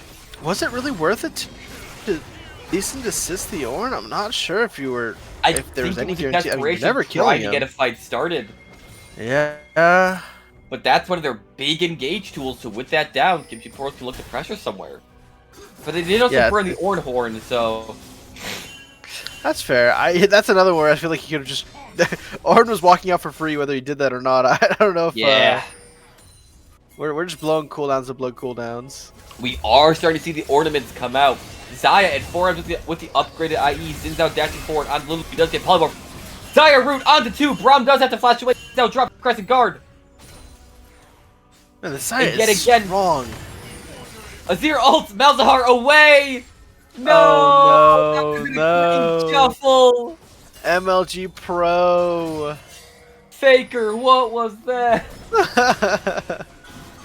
Udyr looking to run into Zinzao, but he does hit the wind become lightning, does hit the slow. Udyr still looking for a fight deep in the enemy jungle, but there was no one nearby as CaseOhs are able to clean up their own blue buff. Dragon in 30 seconds, both teams posturing. Malzahar flash onto his ear, but he cancelled it! Wow. Wow. Someone call Cadril! Someone call Cadril! He It, canceled did it actually just get canceled like that? Is that it? So, is that what just what happened? it looked like happened is literally what Cadril did famously all those years ago. It's another fight breaking out. Never mind, everyone just keeps poking and disengages. So, what it looked like happened is he flash hit the Malzahar ult, but then immediately hit the E after to drop the dots, which cancels the ultimate. CaseOhs looking to trade this dragon for Baron, but Kimchi Poros either spotted out or smell out as they are rotating over. They cannot get the Baron done fast enough. Ornhorn coming in, no one's in range. Never mind, it does land onto Braum. But Kimchi Poros looking to clean up the Baron now that it's half health. CaseOhs, they know, but they can't get in range. Zin's out over the wall, does have the mark, good look for the steal. Blue team does secure the Baron. Fight breaking out afterwards. Zin's out in the back line, does drop the Crescent Guard. Difference right clicking, Braum stun onto Udyr, does land. And Bessa does land the public execution onto Zaya, but Zaya gets disengaged by the Azir ult! Malzahar does not have the ult to take out the Zaya, but it does go down to Sivir. Sivir is free firing in this fight at this point. Malzahar does tick down on the Lulu. Oh, it was such a good Azir ult too to save them. I thought that was the end of it. And they walked back in. They walked back in to fight. They were out. Oh man. I thought that his Zero was the end of the fight. Kimchi Poros take a Baron at the cost of 1, but no. Frosty with the public execution did just barely get back in the fight. Does die himself, but CaseOhs don't have a smite. Malzahar onto Azir, he does not cancel this time. Braum passive does land, Sivir does have time right click. Udyr is here though. He does get Braum stun again, but it does not matter. He is right click, he does have to run this on him, he cannot run away. And Sivir picks up another kill on the back of this. And I imagine that will finally be the Ocean Soul going to CaseOhs. As Kimchi Poros trickled in one at a time, desperate to stop this goal from going over. Yeah, they're just gonna have to give it over. I mean, maybe 2 respectable attempts. He tried to just cancel it and walk away, but Malzahar ult said no. Ugh. He tried to just apply a little pressure, stall some time while Udyr runs, but... And that is Ocean Soul going over the CaseOhs. Gold dead even, but with that Ocean Soul, Frosty, Zinzao, Griffin, they all become very hard to put down in these long fights. And that Malzahar now has 3 items, double burn, and the Rylai's. If it ticks on you, it is so much damage and you are slowed for so long. Sivir picking up her 3rd item in the LDR, working towards what I can assume is a Phantom Dancer, putting out so much damage in these team fights. But we do also see Zaya picking up the QSS, finally paying the Malzahar tax. Cannot be locked down these team fights now. Braum forward to get some vision down, does get polymorph, throws up the shield, dashes away to his Sivir. Sivir throws the boomerang bang, but Zaya is not hit by the Braum stun. Zinzao lands, when becomes lightning, goes forward, drops the Crescent Guard. Is there public execution onto Zaya? Zaya does go down! Azir shuffle onto 3. Wild Growth knocks up all of CaseOhs. And Bessa's on the Azir, and he does go down! Frosty right in this fight! Frosty is still on the Orn as he is slowly getting worked down by this Black Cleaver, by these Bruisers. The Orn does pick up the Zinzao, but in the meantime, Udyr ran down the Malzahar in the mid lane. So overall, it is a 3 for 3. That's so tough. The Bessa ult connecting onto Zaya and Lulu, we just didn't get the overgrowth off. Uh-oh. Frosty on the Udyr does get the Braum stun. He is trying to work him down through that shield. Does take him down. Griffin does take the kill, but you do not care. Lulu has to flash away from her own tower. It does not matter. Ambessa's damage has reached its critical point, which is pushing through all that resistances. Level 17 Ambessa pushing down the mid lane. Frosty putting this game on his back. This is what we said has to happen. We knew when we saw Frosty in the roster, this is the way they win this game. I mean, he's playing showing why he's extremely well. Man, showing why he's one of, if not the highest point player in the league. Yeah, he's like second highest. I mean, this was the conversation, was who's getting first pick? Was it Frosty or was it Aquanic?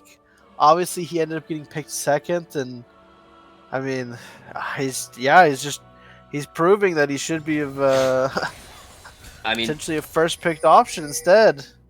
Picks up the full Maw Malmortius, so he should live through any Azir and Udyr burst now. And when that procs at the extra Omnivamp from the Lifeline, Sivir does pick up the Navori Quick Blades, gets more spell shields in these fights. Really hard to lock her down now.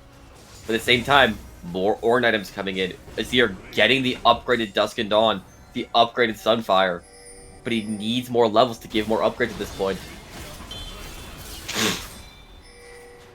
Baron in 1 minute 40 seconds, Elder in 3 minutes. CaseOhs is looking to try to pressure this advantage, take down some of these towers, get some more vision control. Frosty on the spot tower immediately chunks it to half health, but Xin Zhao and Braum are here. Braum not in position to stop the Ornn, but Xin Zhao knocks him up instead.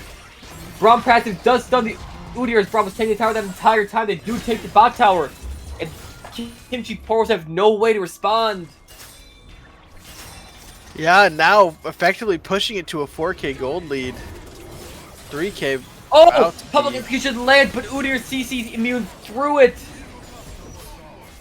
Good reaction time from Yagan there. 3.4K gold lead? Oh man. I mean, it's not as bad as the last game was, that's for sure. No, it could very easily still go to Kimchi Poros' way if they ever jump Frosty and manage to lock him down. That is the big playmaker. If he goes down, I don't know if CaseOhs have enough damage to push through this Kimchi Poros lineup with the Udyr, or with the Udyr and Ornn being so thick now. Yeah, not fully. The last ornament missing. Oh, Braum might get caught here. Braum almost getting one shot. Does drop the ultimate. Is making enough room. Guard pushes him more away. Braum stun does land onto Udyr. He does go down. Xin Zhao does land into it. Becomes landing onto Lulu. Gets the dash bar.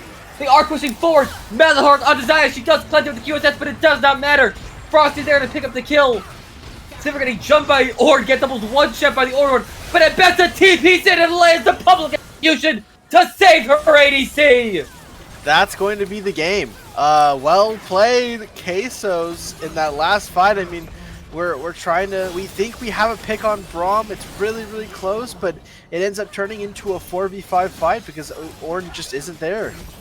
Yeah, a really well played game by the CaseOhs. Just complete dominance now towards the end here. It's just really well played. I mean, well, it wasn't what I predicted the series was going to go, but I was a banger.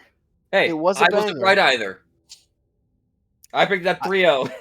I'm glad that they got that third game. No, that's a big third game to pick up. Yeah, CaseOhs came out swinging that game 3. They were not willing to give up that 3-0. And with a fantastic performance from all of CaseOhs to close out that game, and the night 2-1. Kimchi Poros taking it 2-1. Whew, what a phenomenal series. No, absolutely. I mean, obviously not winning game 3, but like, shout out to MLG Pro performing in game 1, 2, and 3. I mean, if I'm talking about a player of the series, I'm looking at MLG Pro for unironically just absolutely performing in all 3 games. Oh, really 100%. well played from him. Yeah, really well played. Yeah, GG to CaseOhs for picking up that last one. Well played to Poros for picking up the series overall. Yeah, this is all I have. Any last message, Dusik? No, thank you all for stopping in today, for joining us for the series. Thank you for giving us your time. Yeah. Thank you for all the players who put their best out today. We saw some amazing plays. Even saw a few ults get canceled. We don't talk about it. But thank you for stopping in. I hope you all have a good day. I've been Dusik. I've been Tate. Have a good one. Bye.